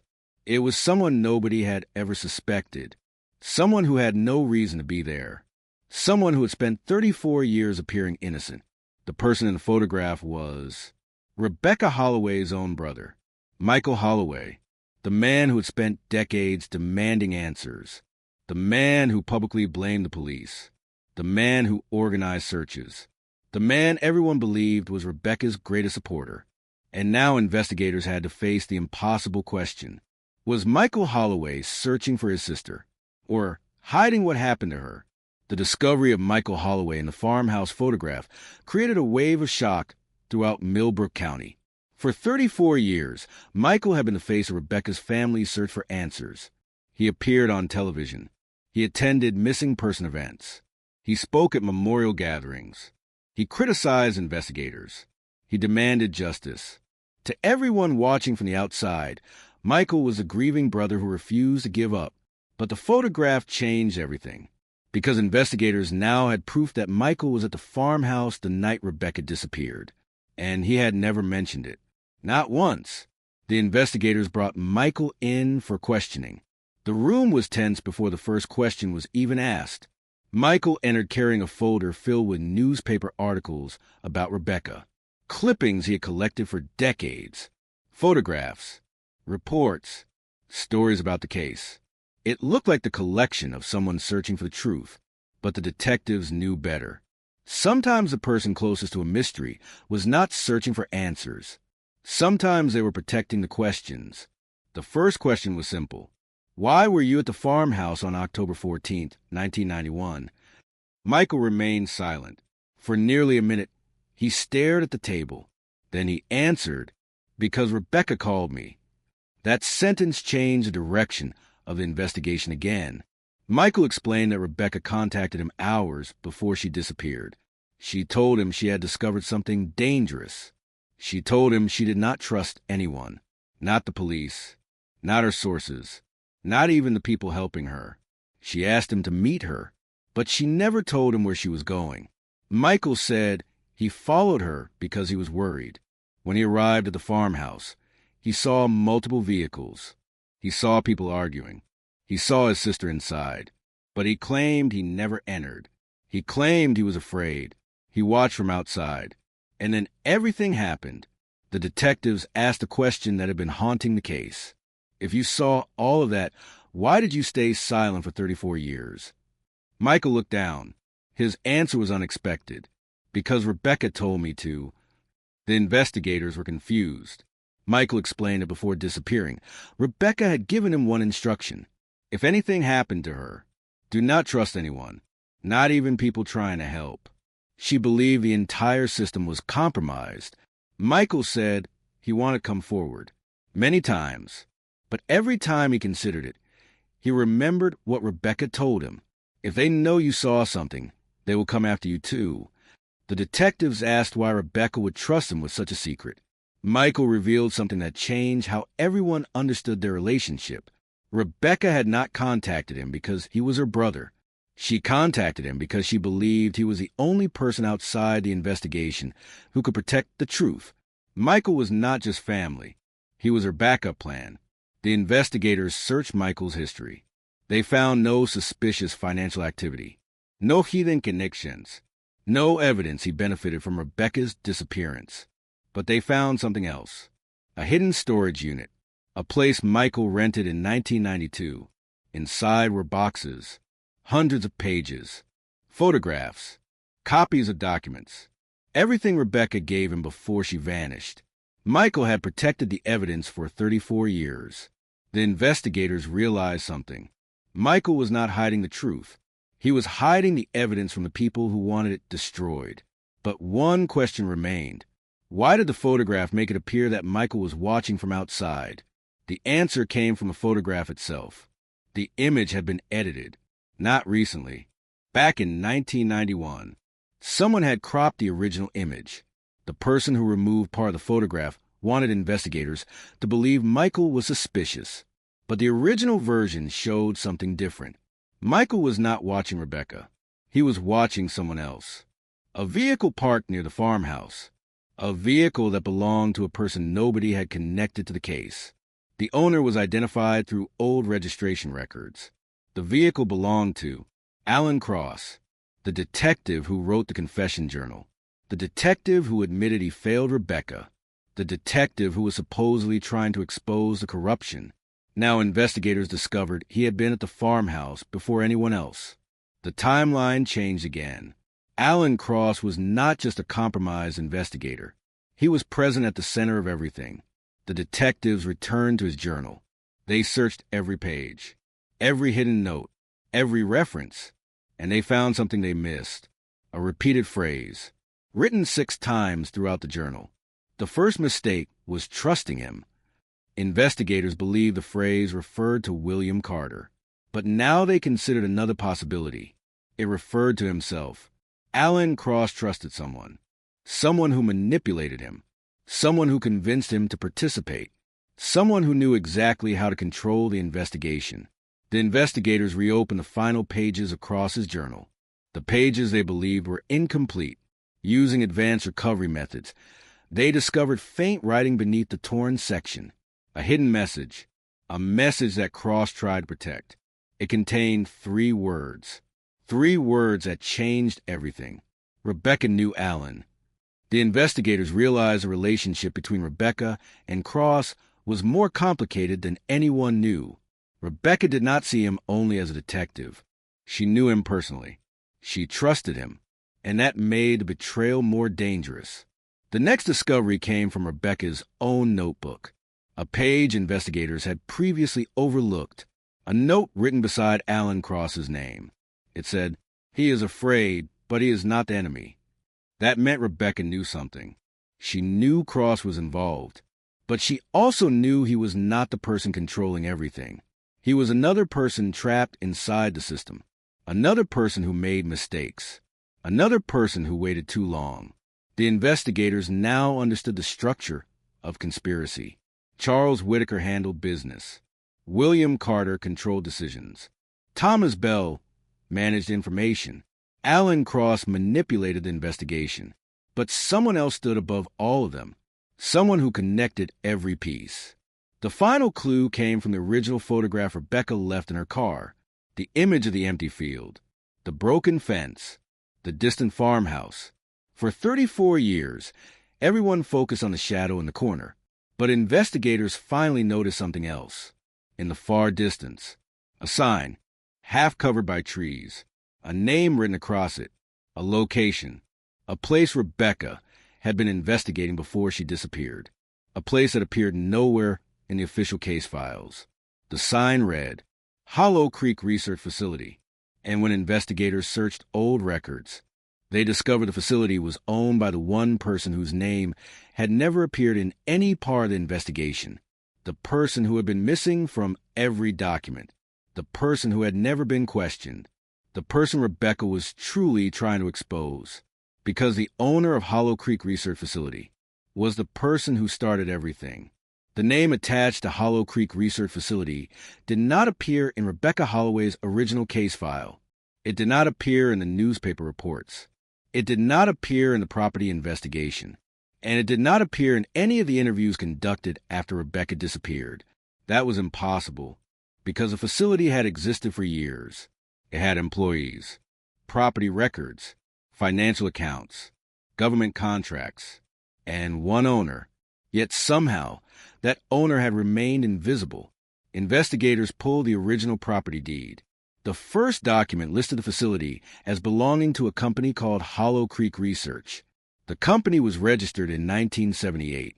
Its listed director was a man named Edward Raines, a respected industrial consultant, a quiet businessman, a person with almost no public profile. But the deeper investigators looked, the stranger the story became. Edward Raines had no obvious connection to Charles Whitaker, no obvious connection to William Carter, no obvious connection to Thomas Bell.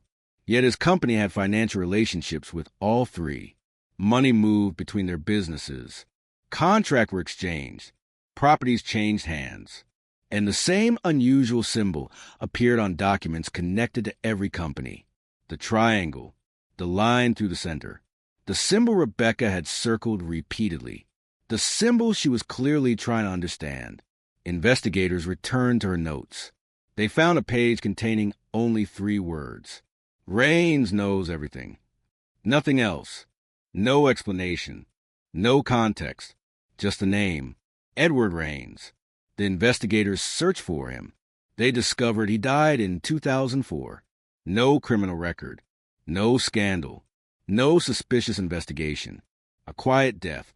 A quiet life. Almost too quiet. But his company continued operating for years after his death. And that was where the investigators found their first real breakthrough. The company records show that Raines had transferred ownership of Hollow Creek Research shortly before Rebecca disappeared. The transfer occurred on October 11, 1991, 3 days before Rebecca vanished. The new owner, was a company called South Atlantic Holdings. The company had no employees, no office, no public activity. It existed only on paper. But its bank account was active, and the money inside it came from companies connected to Whitaker, Carter, and the Carolina Development Council. The investigators realized Hollow Creek was not a research facility in the normal sense. It was a storage point, a financial shell, a place where money and records could disappear. But Rebecca had discovered something else. The facility had an underground archive. The evidence came from a construction blueprint hidden inside her forgotten box. The blueprint showed a basement level that did not appear on public property records. A hidden section beneath the facility, a room with no official purpose. The investigators obtained a search warrant. Hollow Creek had been abandoned for years. The building stood behind rusted fencing and overgrown trees. Windows were broken. Doors were chained. Inside, dust covered everything. The air smelled of damp concrete and old machinery. But beneath the main floor, investigators found a sealed stairwell. It had been concealed behind a wall. The wall looked original, but it was not. Behind it was a narrow staircase descending into darkness. At the bottom was a steel door. No handle on the outside, only a keypad. The power had been disconnected decades earlier, but the lock had been reinforced. Someone had wanted the room protected. Investigators forced the door open. Inside was an archive. Shelves covered every wall. Boxes filled the floor. Thousands of documents, property records, bank statements, photographs, contracts, names. The entire history of the operation was sitting underground, and in the center of the room was a desk. On that desk was a tape recorder. Beside it was a cassette. A handwritten label covered the front. RH, October 14th, 1991. Rebecca Holloway. The investigators played the tape. At first, there was only static. Then Rebecca's voice. Weak, breathing quickly, but unmistakable. She was alive, and she was speaking to someone. A man. The voice on the other side was distorted by the recording quality, but Rebecca called him by name. Edward. The investigators stopped the tape. Edward Raines was already dead, but the recording was made on the night Rebecca disappeared. That meant something was wrong. Either the date was false, or Edward Raines was not dead when the investigators believed he was. They continued listening. Rebecca said she had found the archive. She said she knew about the money. She knew about the land. She knew the people involved. Then she asked one question. Why did you choose me? The man answered, because you were already looking. Rebecca asked, looking for what? The answer was almost whispered. Your father. The room went silent. Rebecca's father had never been connected to the investigation. He died years before her disappearance. He had been a local mechanic, a quiet man, a person nobody considered important. But the recording suggested Rebecca's investigation had started years earlier, before she became a journalist, before she knew about Whitaker, before she discovered the land deals. Her father had known something. The investigators searched his history. They discovered that in the late 1970s, he worked on machinery at Hollow Creek Research Facility. For several years, he had access to the underground archive. He had seen the documents. He had seen the people involved. And according to a personnel record, he was fired suddenly in 1980. The official reason was misconduct, but there was no evidence. Rebecca's father never discussed it with his family, at least not openly. The investigators found a personal letter he wrote shortly before his death. The letter was addressed to Rebecca. It had never been sent. Inside, he wrote, Your mother will tell you I was fired because of money. She is wrong. I was fired because I saw something I should not have seen. The next line was even more disturbing. If you ever start asking questions about Hollow Creek, stop before they know you remember. Investigators realized Rebecca had been following a family mystery without knowing the full story. Her father had seen the operation decades earlier. He had remained silent. Rebecca eventually found the same trail, and she followed it farther than he ever could. The tape continued. Rebecca asked a man about her father. She wanted to know what he had discovered. The answer came after several seconds. He found the records. Rebecca asked, "What records?" The man answered, "The ones proving who really owned everything." Then Rebecca said something that stunned investigators. "You're not Edward." The voice went silent.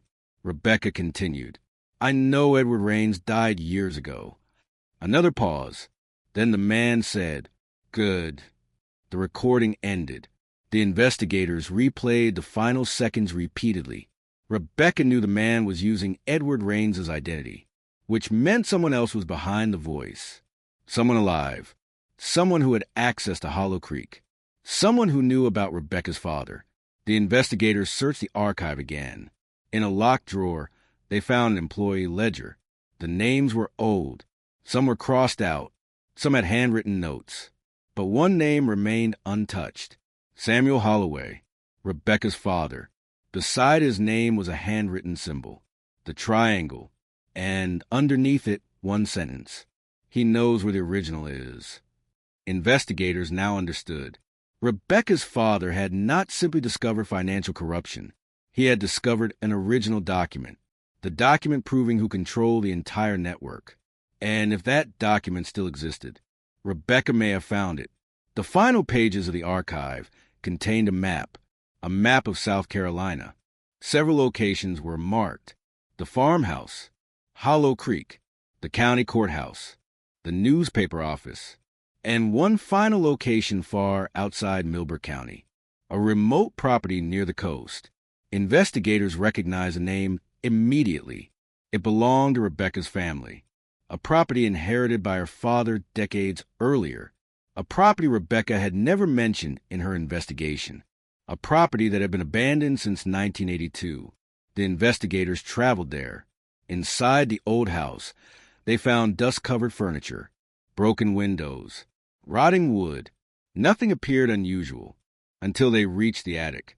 There, beneath a loose floorboard, they found a metal cylinder. Inside was a roll of microfilm, and written across a container were 6 words. Words that Rebecca's father had written decades earlier. If Rebecca finds this, protect her. But Rebecca had already found it, and she had already disappeared. The investigators developed the microfilm. The first images showed property records, then financial records, then names, and finally, one document, a single page. At the bottom was a signature. The signature belonged to the person who had been hiding behind every company, every transaction, every investigation, every disappearance. The person Rebecca had been searching for all along. And when investigators read the name, they realized the case was about to become even more personal than anyone imagined. The name at the bottom of the document was not Edward Raines. It was not Charles Whitaker, not William Carter, not Thomas Bell, not Alan Cross, and not Daniel Mercer. It was a name investigators had seen before, a name they had never considered important. Samuel Holloway, Rebecca's father, the man who supposedly died years before his daughter disappeared. The man investigators believed had been nothing more than a mechanic who once worked at Hollow Creek. But the microfilm suggested something impossible. Samuel Holloway had not merely discovered the operation, he had once been inside it. The investigators examined the signature again. They compared it with old documents, employment records, bank records, property agreements. Every comparison produced the same result. The signature was authentic.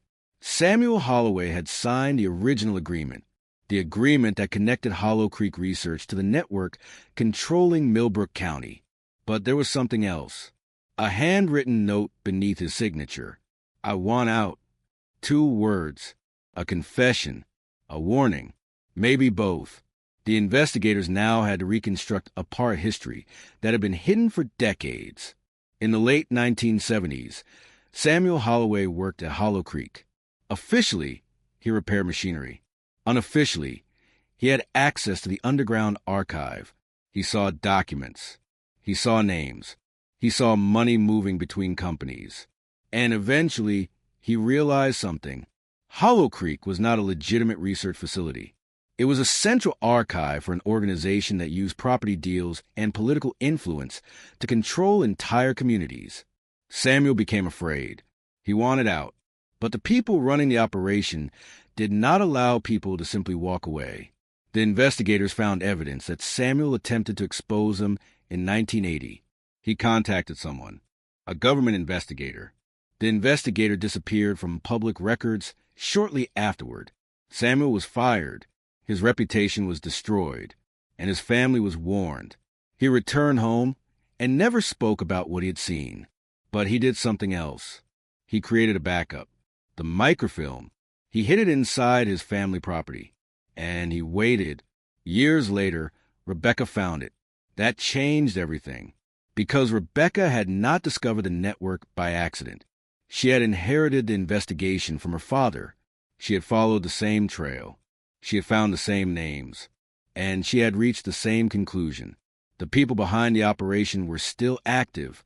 The investigators began reviewing Rebecca's childhood, her relationship with her father, her memories, her photographs, and they found something strange. Rebecca had been photographing Hollow Creek since she was a teenager, not professionally. Privately, she had photographs of the building, the surrounding land, vehicles entering the property, people she could not identify. She had been watching long before she became a journalist. One photograph was especially important. It showed Rebecca at 16 years old, standing outside the Hollow Creek facility. Beside her was her father. On the back, Samuel had written, "She keeps asking questions." The investigators now understood why Samuel feared for his daughter. He knew Rebecca would eventually discover what he had hidden, and he knew the people who silenced him might notice. The final microfilm image contained another document, a list of names. At the top was Samuel Holloway.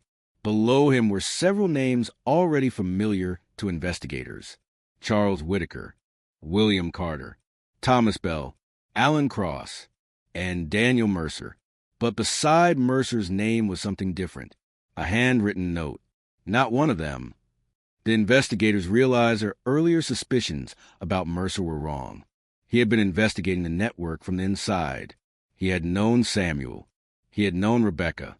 And he had spent decades protecting the remaining evidence. But one name on the list was different, a name investigators had never seen: Jonathan Valli. No public records connected him to the network. No company records. No property ownership. No government position. Nothing. But his name appeared beside a symbol Samuel had drawn next to the people he considered dangerous. The triangle. The investigators searched historical records. Jonathan Vail was listed as a private consultant, but the name was not unfamiliar. He was the older brother of Richard Vail, the businessman investigators believed had been the main figure behind Northern Plains. Jonathan had died in 1992, only months after Rebecca disappeared. His death had been ruled accidental. A vehicle accident on a rural highway. No witnesses. No suspicious circumstances. But now investigators looked at the case differently. Jonathan had died shortly after Rebecca disappeared, and his name appeared on Samuel's hidden list.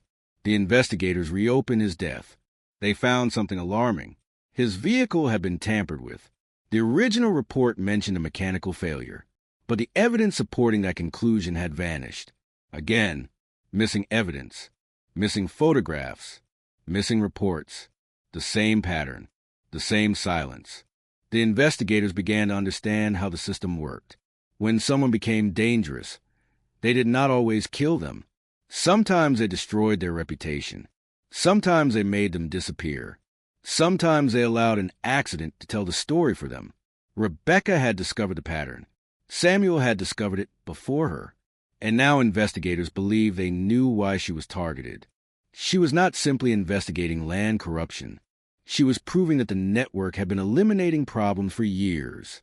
The most disturbing evidence came from a series of letters between Samuel and Daniel Mercer.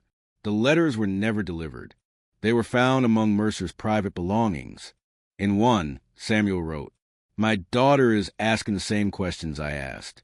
If she finds the original, they will come for her." Mercer replied, "Then we need to make sure she finds it before they do." That sentence changed everything. Mercer was not trying to stop Rebecca. He was trying to help her. But there was one final problem. The original document was missing. The microfilm was only a copy.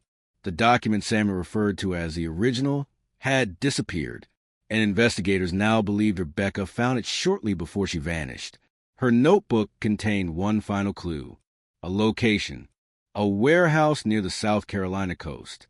The warehouse had been demolished decades ago, but beneath the property records was an older map. The map showed an underground storage chamber. Investigators excavated the site. For days, nothing was found. Then, beneath layers of concrete, they discovered a sealed steel container. Inside was a single folder. No photographs, no recordings, no names, only one document. The original agreement, the document Samuel had risked everything to copy. It revealed the true ownership structure of the entire operation. And at the top of the page was a name everyone had been searching for. But the investigators immediately noticed something even more disturbing. The signature was dated October 14th, 1991, the night Rebecca disappeared. And beneath the signature was a handwritten sentence: "Rebecca knows." That meant someone had signed the document, knowing Rebecca was already investigating. Someone had used her name. Someone had been waiting for her. And suddenly, the case no longer looked like a crime that happened unexpectedly. It looked planned. Rebecca had been brought to the farmhouse because someone wanted the evidence. The question was who signed the document, who knew Rebecca had found it, and why was the signature dated the exact night she disappeared. Investigators enlarged the signature, then compared it against every person connected to the case. The result was almost impossible to believe. The signature belonged to someone who had spent 34 years publicly demanding justice for Rebecca, someone who had attended every memorial, someone who had spoken to reporters, someone who had claimed the police failed her, someone who had never once been treated as a suspect. Michael Holloway, Rebecca's brother. And now investigators faced the most painful possibility of all. Perhaps Michael had not been protecting Rebecca's secret. Perhaps he had been protecting his own. The signature looked like Michael Holloway's. That was enough to stop the investigation cold. For 34 years, Michael had built his life around one mission: find Rebecca, demand answers, keep her name alive. He had stood in front of cameras with tears in his eyes. He had criticized police departments. He had accused investigators of giving up. He had spoken about his sister, as if every unanswered question was an open wound. Now his signature appeared on the most important document in the case, a document dated the exact night Rebecca vanished. Investigators did not immediately confront him. They needed certainty. The original document was sent to a forensic laboratory. Specialists compared the ink, the paper, the pressure of the writing, the signature, everything. The results came back days later. The signature was genuine. Michael had signed the document, but there was a problem. The signature had been added decades after the document was originally created. The date written beside it was not the date of the agreement. Someone had deliberately added October 14th, 1991. Someone wanted investigators to believe Michael signed it that night. It was a trap. The question became simple: who wanted Michael to look guilty? Investigators returned to the archive. They searched every photograph, every recording, every piece of evidence. Then they found a photograph of Michael standing beside Rebecca when they were children. On the back was a note from their father. They trust each other more than anyone. That mattered, because the people behind the network knew Rebecca trusted Michael. If they wanted to destroy the investigation, Michael would be the perfect person to frame. The investigators confronted Michael. This time, they showed him the document. He stared at it for several seconds. Then he started crying, not because he was caught, because he recognized the handwriting.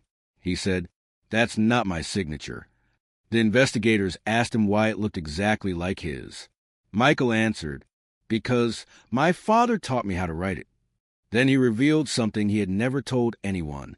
Samuel Holloway had trained both his children to reproduce his signature, not for fraud, for protection.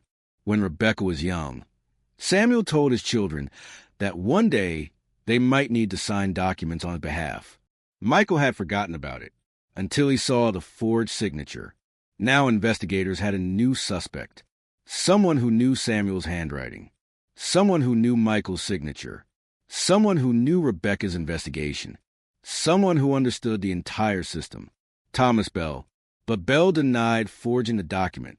He claimed he never saw it. The investigators did not believe him. They returned to the church where Bell had been interviewed. He had left behind a box. Inside was a collection of old photographs. One showed Bell with Samuel Holloway. Another showed Bell with Rebecca. The final photograph showed Bell standing beside a younger man. The investigators recognized him immediately. Jonathan Valle, the man who supposedly died in a vehicle accident in 1992. But the photograph was dated in 1994, 2 years after his supposed death. That meant Jonathan Valle had survived. The accident had been staged. And if Jonathan was alive in 1994, the entire history of the investigation changed.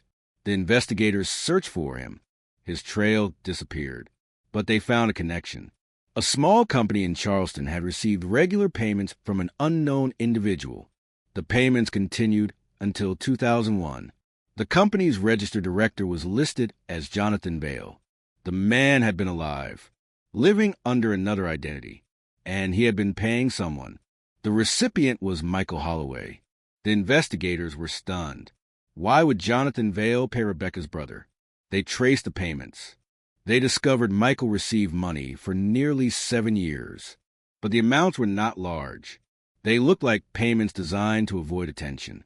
The investigators brought Michael back. This time, he admitted it. Jonathan Valle had contacted him after Rebecca disappeared. He offered money, not to keep quiet, to keep Rebecca's investigation alive. Michael said Jonathan was terrified. He told him that Rebecca had discovered something that could destroy powerful people. But Jonathan could not expose him himself. He was already trapped. So he paid Michael to preserve evidence, to protect the documents, to make sure the investigation never disappeared completely. Michael accepted, but he never told the police. He believed the police were compromised.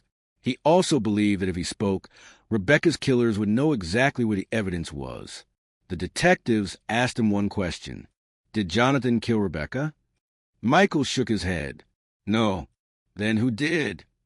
Michael stared at them and said, Rebecca did. The investigators thought they had misheard him. Michael explained. Rebecca had planned her own disappearance, not because she wanted to escape, because she knew she was being watched. She believed the only way to survive was to disappear before the people behind the network could reach her. She arranged for her car to be found. She planted the photograph. She left false trails, and she trusted only 3 people with the truth, Michael, Mercer, and Thomas Bell. But something went wrong. Rebecca planned to disappear temporarily. She intended to return after the investigation was exposed. She never did. Michael said he believed she was alive for several months. He received coded messages, small notes, anonymous letters. Each contained information only Rebecca could know. Then the messages stopped. The final one arrived in 1992. It contained 5 words. Do not look for me. Michael obeyed. For decades. But now investigators questioned whether Rebecca truly wrote it. The handwriting was hers. The words sounded like her. But the paper came from Hollow Creek. Someone could have forced her to write it. The investigation returned to the abandoned facility. Forensic specialists examined the underground archive again. They discovered something hidden behind a false wall, a room smaller than the others. Inside was a chair, a table, and a tape recorder.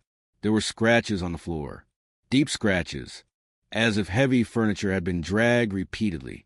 On the wall was a single sentence, written in pencil.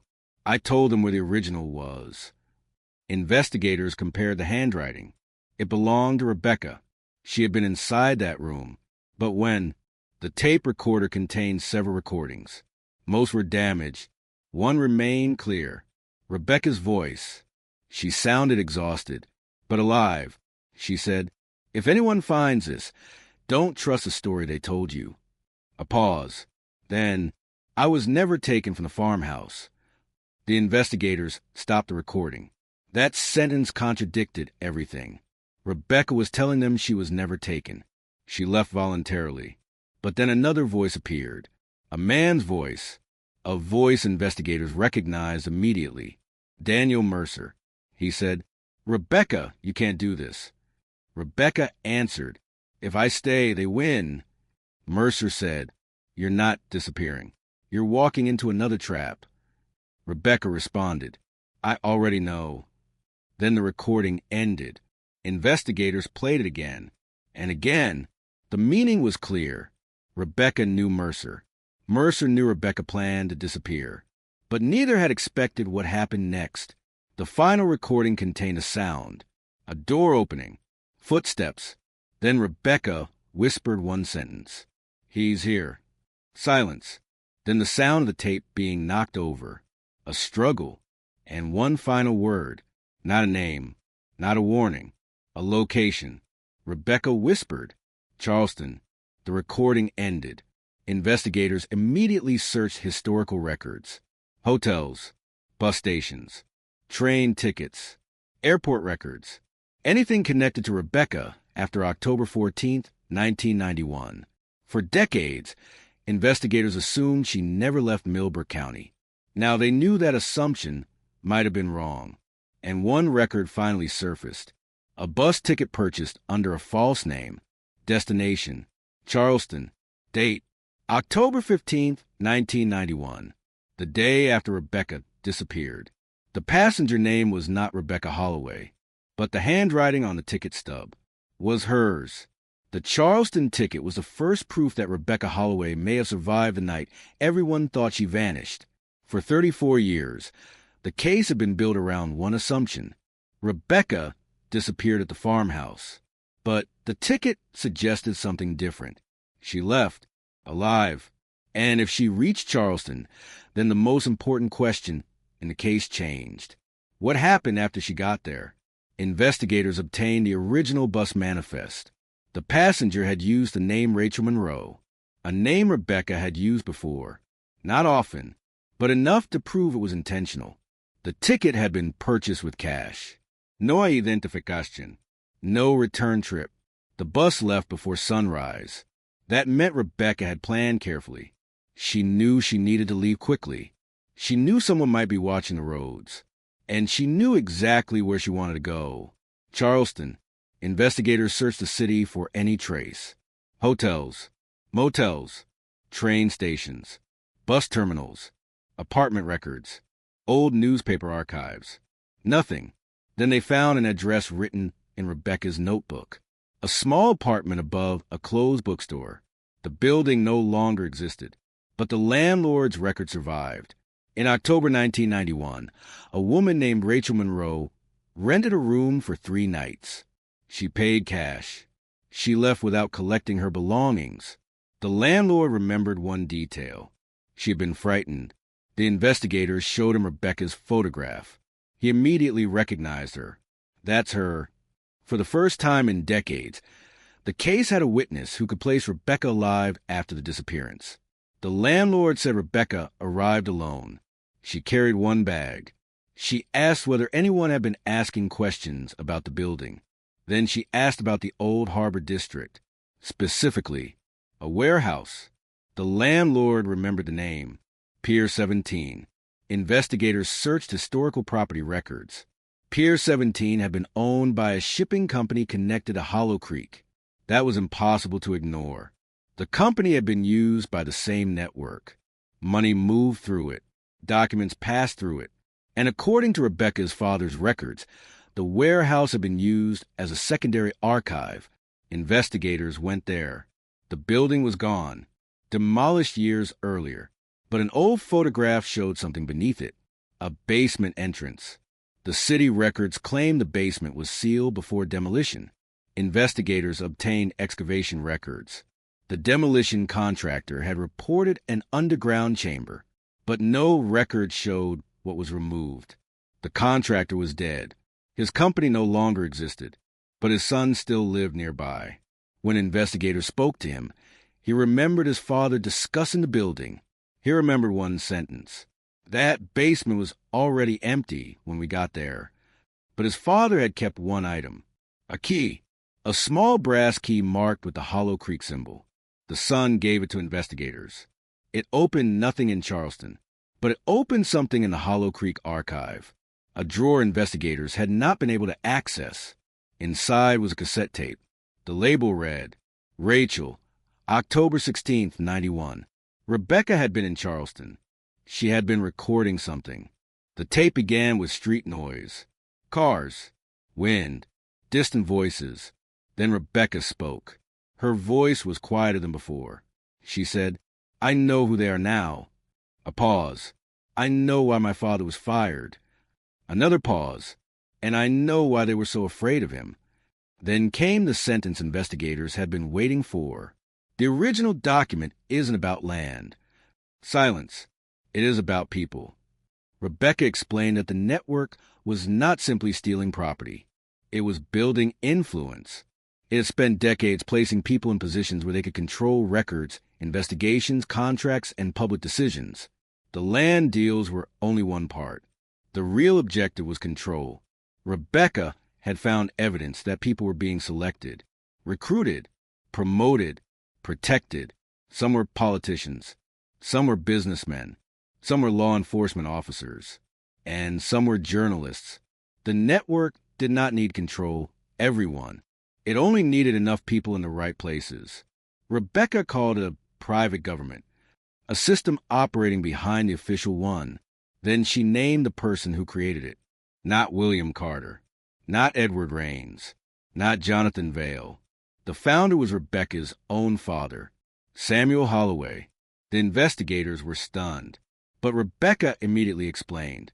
Samuel did not create it to become powerful. He created the system to expose corruption. Then it was taken from him. His original plan was an underground archive documenting political corruption, but the people he trusted turned the archive into a weapon. They began using the information to control others. Samuel tried to stop them. They destroyed his reputation. They forced him out, and they kept his system. Rebecca had discovered the truth years later. She realized a network existed because her father had unknowingly built the framework for it. She also discovered something worse. The people who took control of the system had continued using Samuel's name. That was why his signature appeared on documents. That was why investigators believed he was involved. He had been framed. His daughter had spent years believing her father was hiding a dark secret. The truth was more tragic. He had been trying to protect her. Rebecca continued speaking on the tape. I thought my father was one of them. Her voice broke. I was wrong. Then she revealed why she went to Charleston. She had arranged a meeting. Someone inside the network wanted to give her the original records. Someone who had decided to betray the others. She called that person the archivist. The archivist knew everything. Every name, every payment, every disappearance. And most importantly, the archivist knew who ordered Rebecca's disappearance. The meeting was scheduled for October 17th, but Rebecca never made it. The tape ended there. Investigators searched Charleston records for October 17th, 1991. They found a police report. A woman reported seeing someone matching Rebecca's description near the harbor. The witness said the woman was arguing with a man. The man wore a gray coat. He had a silver watch. The exact description from Alan Cross's journal. Rebecca had survived the farmhouse, but someone had followed her to Charleston. Investigators searched the harbor records. They found a boat registered to a company connected to Thomas Bell. The boat left Charleston before dawn on October 18th. Destination unknown. The captain was listed as Thomas Bell. The investigators tracked the vessel. It had been sold in 1993, then destroyed in a hurricane. But the former owner had kept the navigation logs. One page contained a handwritten note. October 18th, 1991. 3 passengers. 1 woman. 2 men. The woman was listed under the name Rachel Monroe. Rebecca, the destination was not another American port. It was a small island in the Caribbean. The investigators contacted authorities there. And after decades of searching, they finally found something that made the entire case feel suddenly alive. A photograph taken in 1992 at a small coastal clinic. The image showed several people standing outside. One of them was a young woman. The photograph was grainy. The face was partly turned away. But the investigators recognized her. Rebecca Holloway, alive, months after she disappeared, standing beside a man whose identity shocked them. Because the man beside Rebecca was the person everyone believed had died in 1992, Jonathan Valli, and behind them, barely visible through the clinic doorway, was another figure, a woman. The investigators enlarged the image. They compared her face against old photographs. There was no mistake. She was not a stranger. She was Rebecca's mother, a woman who had supposedly died years earlier. And suddenly the case became something far darker, because if Rebecca's mother was alive, then the story of the Holloway family had been built on a lie from the beginning. The photograph from the Caribbean changed the case again. For 34 years, investigators believed Rebecca Holloway had disappeared alone. Now they had evidence that she may have escaped with people who were supposed to be dead. Jonathan Valli, Rebecca's mother, and possibly Rebecca herself. The photograph was taken outside a small medical clinic in 1992. The woman believed to be Rebecca stood near the entrance. Her hair was shorter. Her face was thinner. But the resemblance was impossible to ignore. Investigators compared the image with photographs from Rebecca's childhood, the shape of her eyes, the scar near her left eyebrow, the slight tilt of her head. Everything matched. Then they examined the woman behind her. Rebecca's mother, Margaret Holloway, had supposedly died in 1987, a house fire. Officially, there was no doubt. Her body had been identified. The death certificate had been issued. The family had held a funeral. Rebecca had lived for years believing her mother was gone. But now there was photographic evidence suggesting Margaret was alive 5 years later. Investigators reopened the 1987 fire. They requested the original medical examiner's report. The file was incomplete. Several pages were missing. Again, missing evidence. The same pattern that had followed Rebecca's case. But this time, investigators found something different. A dental record. The woman buried in 1987 did not have Margaret Holloway's dental history. The identification had been wrong. The body was someone else. The investigators now had to accept a horrifying possibility. Margaret Holloway had not died in 1987. She disappeared, and someone had created a false death. The reason was hidden inside Samuel Holloway's old files. A document from 1986 contained a list of people who knew about the private network. Samuel had written 3 names: his own, Margaret's, and Edward Raines. Beside Margaret's name was a note. She knows what they did to the archive. The archive. The investigators returned to that word. They had assumed it meant documents, records, evidence. But Rebecca's recording suggested something larger. The archive contained information about people, secrets, connections. The network used those secrets to control powerful individuals. Margaret had apparently discovered the system before Samuel, and she may have been the person who warned him. Investigators searched for Margaret's movements after 1987. They found nothing until 1991. Then they discovered a passport application. A woman using a different surname had traveled to the Caribbean. The photograph attached to the application looked remarkably similar to the woman in the clinic image. The surname was Monroe, the same false name Rebecca later used. The investigators now believe the name was not random. It was a family identity, a cover identity created years earlier. Rebecca may have inherited it from her mother, and that meant the Holloway family had been preparing for disappearance long before 1991. The investigators returned to Michael. He admitted his family had secrets, but he claimed he knew nothing about his mother being alive. He said their father told the children that Margaret died. He believed it until the investigators showed him the photograph. Michael stared at it, then whispered, "That's her." He began shaking. He said their mother had once told him something strange. Years before the supposed fire, Margaret told Michael, "If I ever disappear, don't believe the funeral." At the time, he thought she was joking. Now the words had terrifying meaning. The investigators asked why Margaret would disappear. Michael did not know, but he remembered something else. A locked room in his childhood home. A room their father never allowed the children to enter. After Margaret supposedly died, Samuel opened it.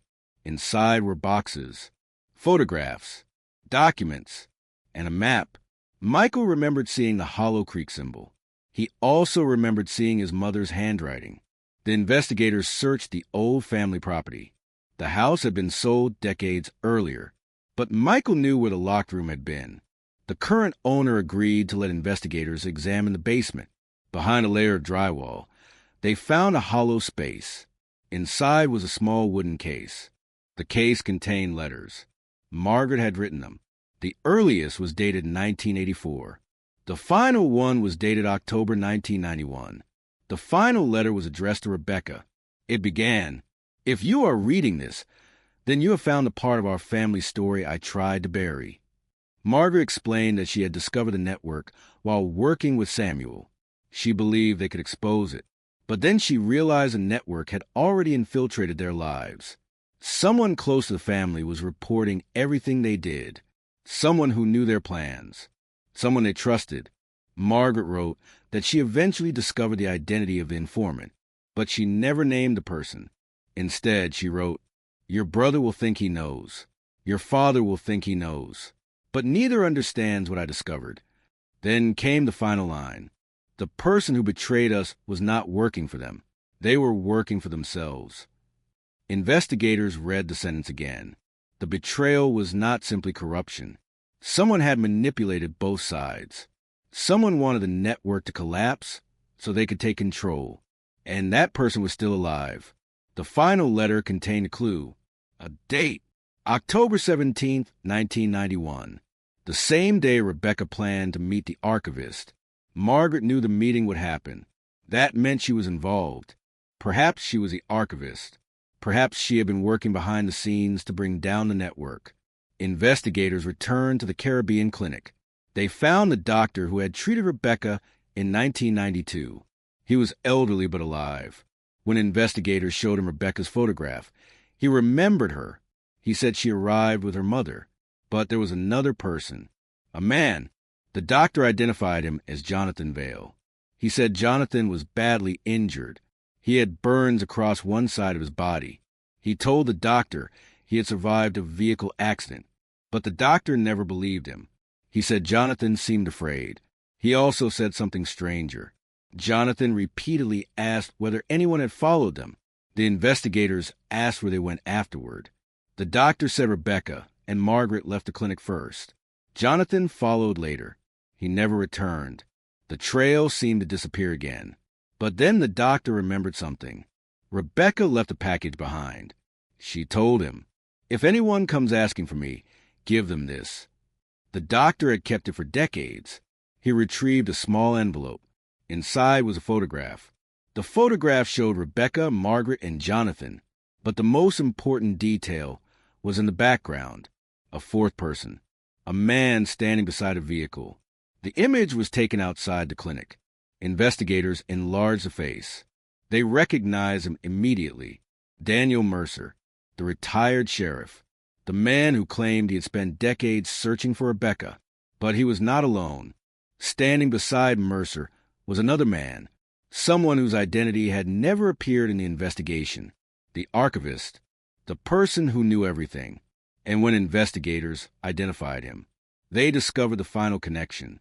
He was not a businessman, not a politician, not a police officer. He was a journalist, a newspaper editor, the man who had hired Rebecca years earlier, the man who had assigned her stories, the man who had encouraged her investigation, the man who knew exactly what she was searching for. His name was Franklin Shaw, and investigators suddenly realized something terrifying. Rebecca had spent years believing she was investigating a hidden conspiracy, but someone had been directing her toward it from the beginning. Someone had been feeding her clues. Someone had been deciding what she discovered, and Franklin Shaw had been watching her entire life. Franklin Shaw had spent 34 years looking innocent. That was what made the discovery so disturbing. He was not a forgotten businessman, not an obscure official, not someone hiding in the shadows.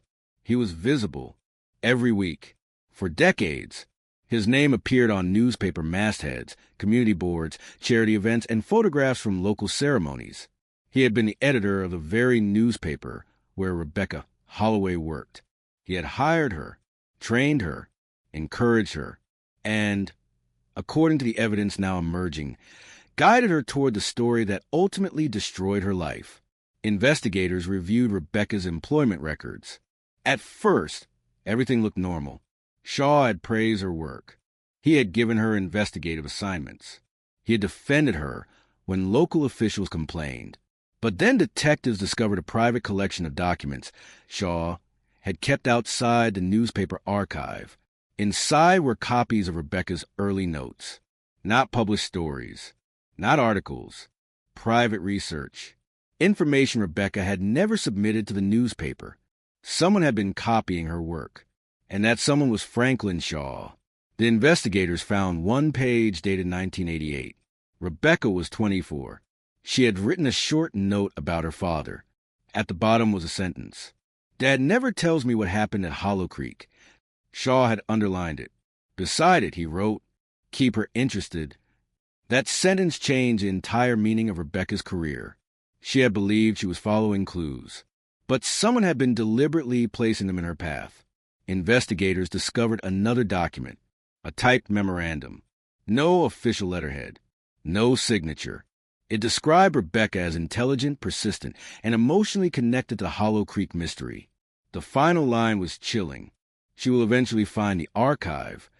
The memorandum was dated 1989, 2 years before Rebecca disappeared. Shaw had known. He had been waiting for her to find it. But why?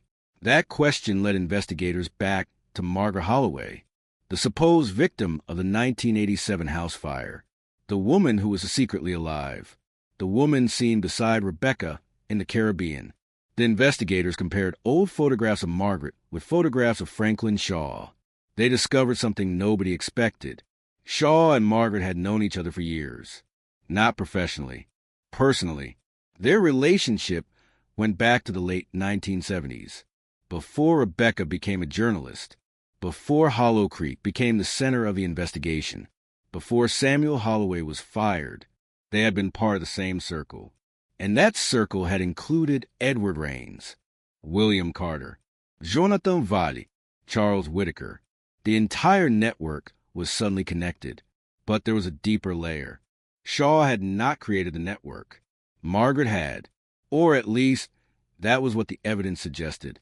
She had originally created a system for collecting evidence of corruption. Shaw helped document it. Samuel helped preserve it. Raines provided the location. Carter provided political access. But eventually the system became something else. People discovered they could use secrets as weapons, and the archive became a tool for control. Margaret tried to stop it. Samuel tried to expose it. Shaw chose a different path. He wanted control. Investigators discovered financial transfers between Shaw and several companies linked to the network.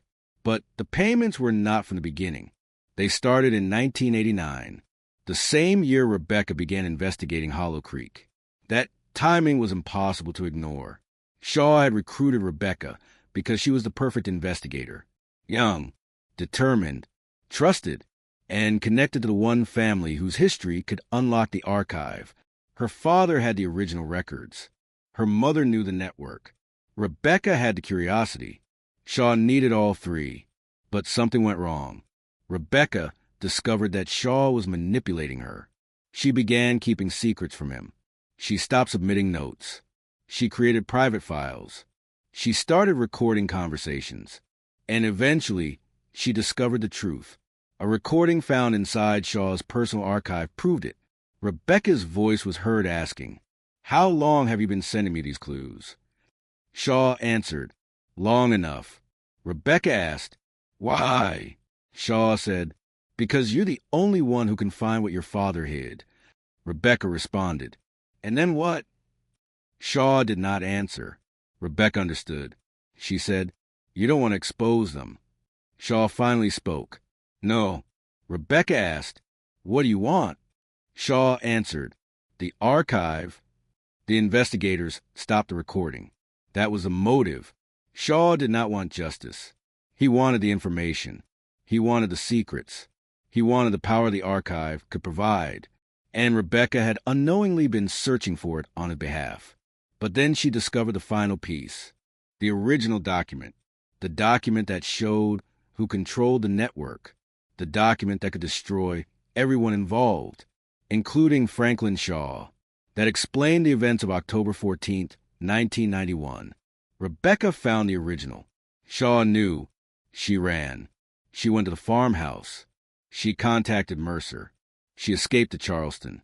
She traveled to the Caribbean. But someone followed her. The investigators now believe that person was Shaw. Yet there was one problem. Shaw was never documented as traveling outside South Carolina. No passport, no ticket, no border record, nothing. Then investigators discovered a private boat, a vessel registered to a company owned by Shaw's wife. It left Charleston on October 18, 1991. The destination was not listed, but the navigation log contained one coordinate. Investigators entered the coordinates. They led to a small island, the same island where Rebecca had been photographed, the same place where Margaret and Jonathan were seen, the same location where Rebecca disappeared from public records. Investigators traveled there. They found the old property, an abandoned coastal house. Locals said nobody had lived there for decades. Inside, investigators found old furniture, a broken radio, empty cabinets, and a basement. The basement contained a desk. On the desk was a rusted cassette recorder. Beside it was a box. The box contained photographs, hundreds of them. Rebecca, Margaret, Samuel, Jonathan, Mercer, Shaw. The entire story was there. But one photograph made investigators stop. It showed Rebecca standing outside the house. The date written on the back was October 21st, 1991. 7 days after she disappeared. She was alive, and beside her was Franklin Shaw. But Rebecca was not looking at the camera. She was looking at someone behind Shaw, someone standing in the doorway. The photograph was taken from inside the house, which meant another person was there, someone Rebecca trusted enough to allow near her.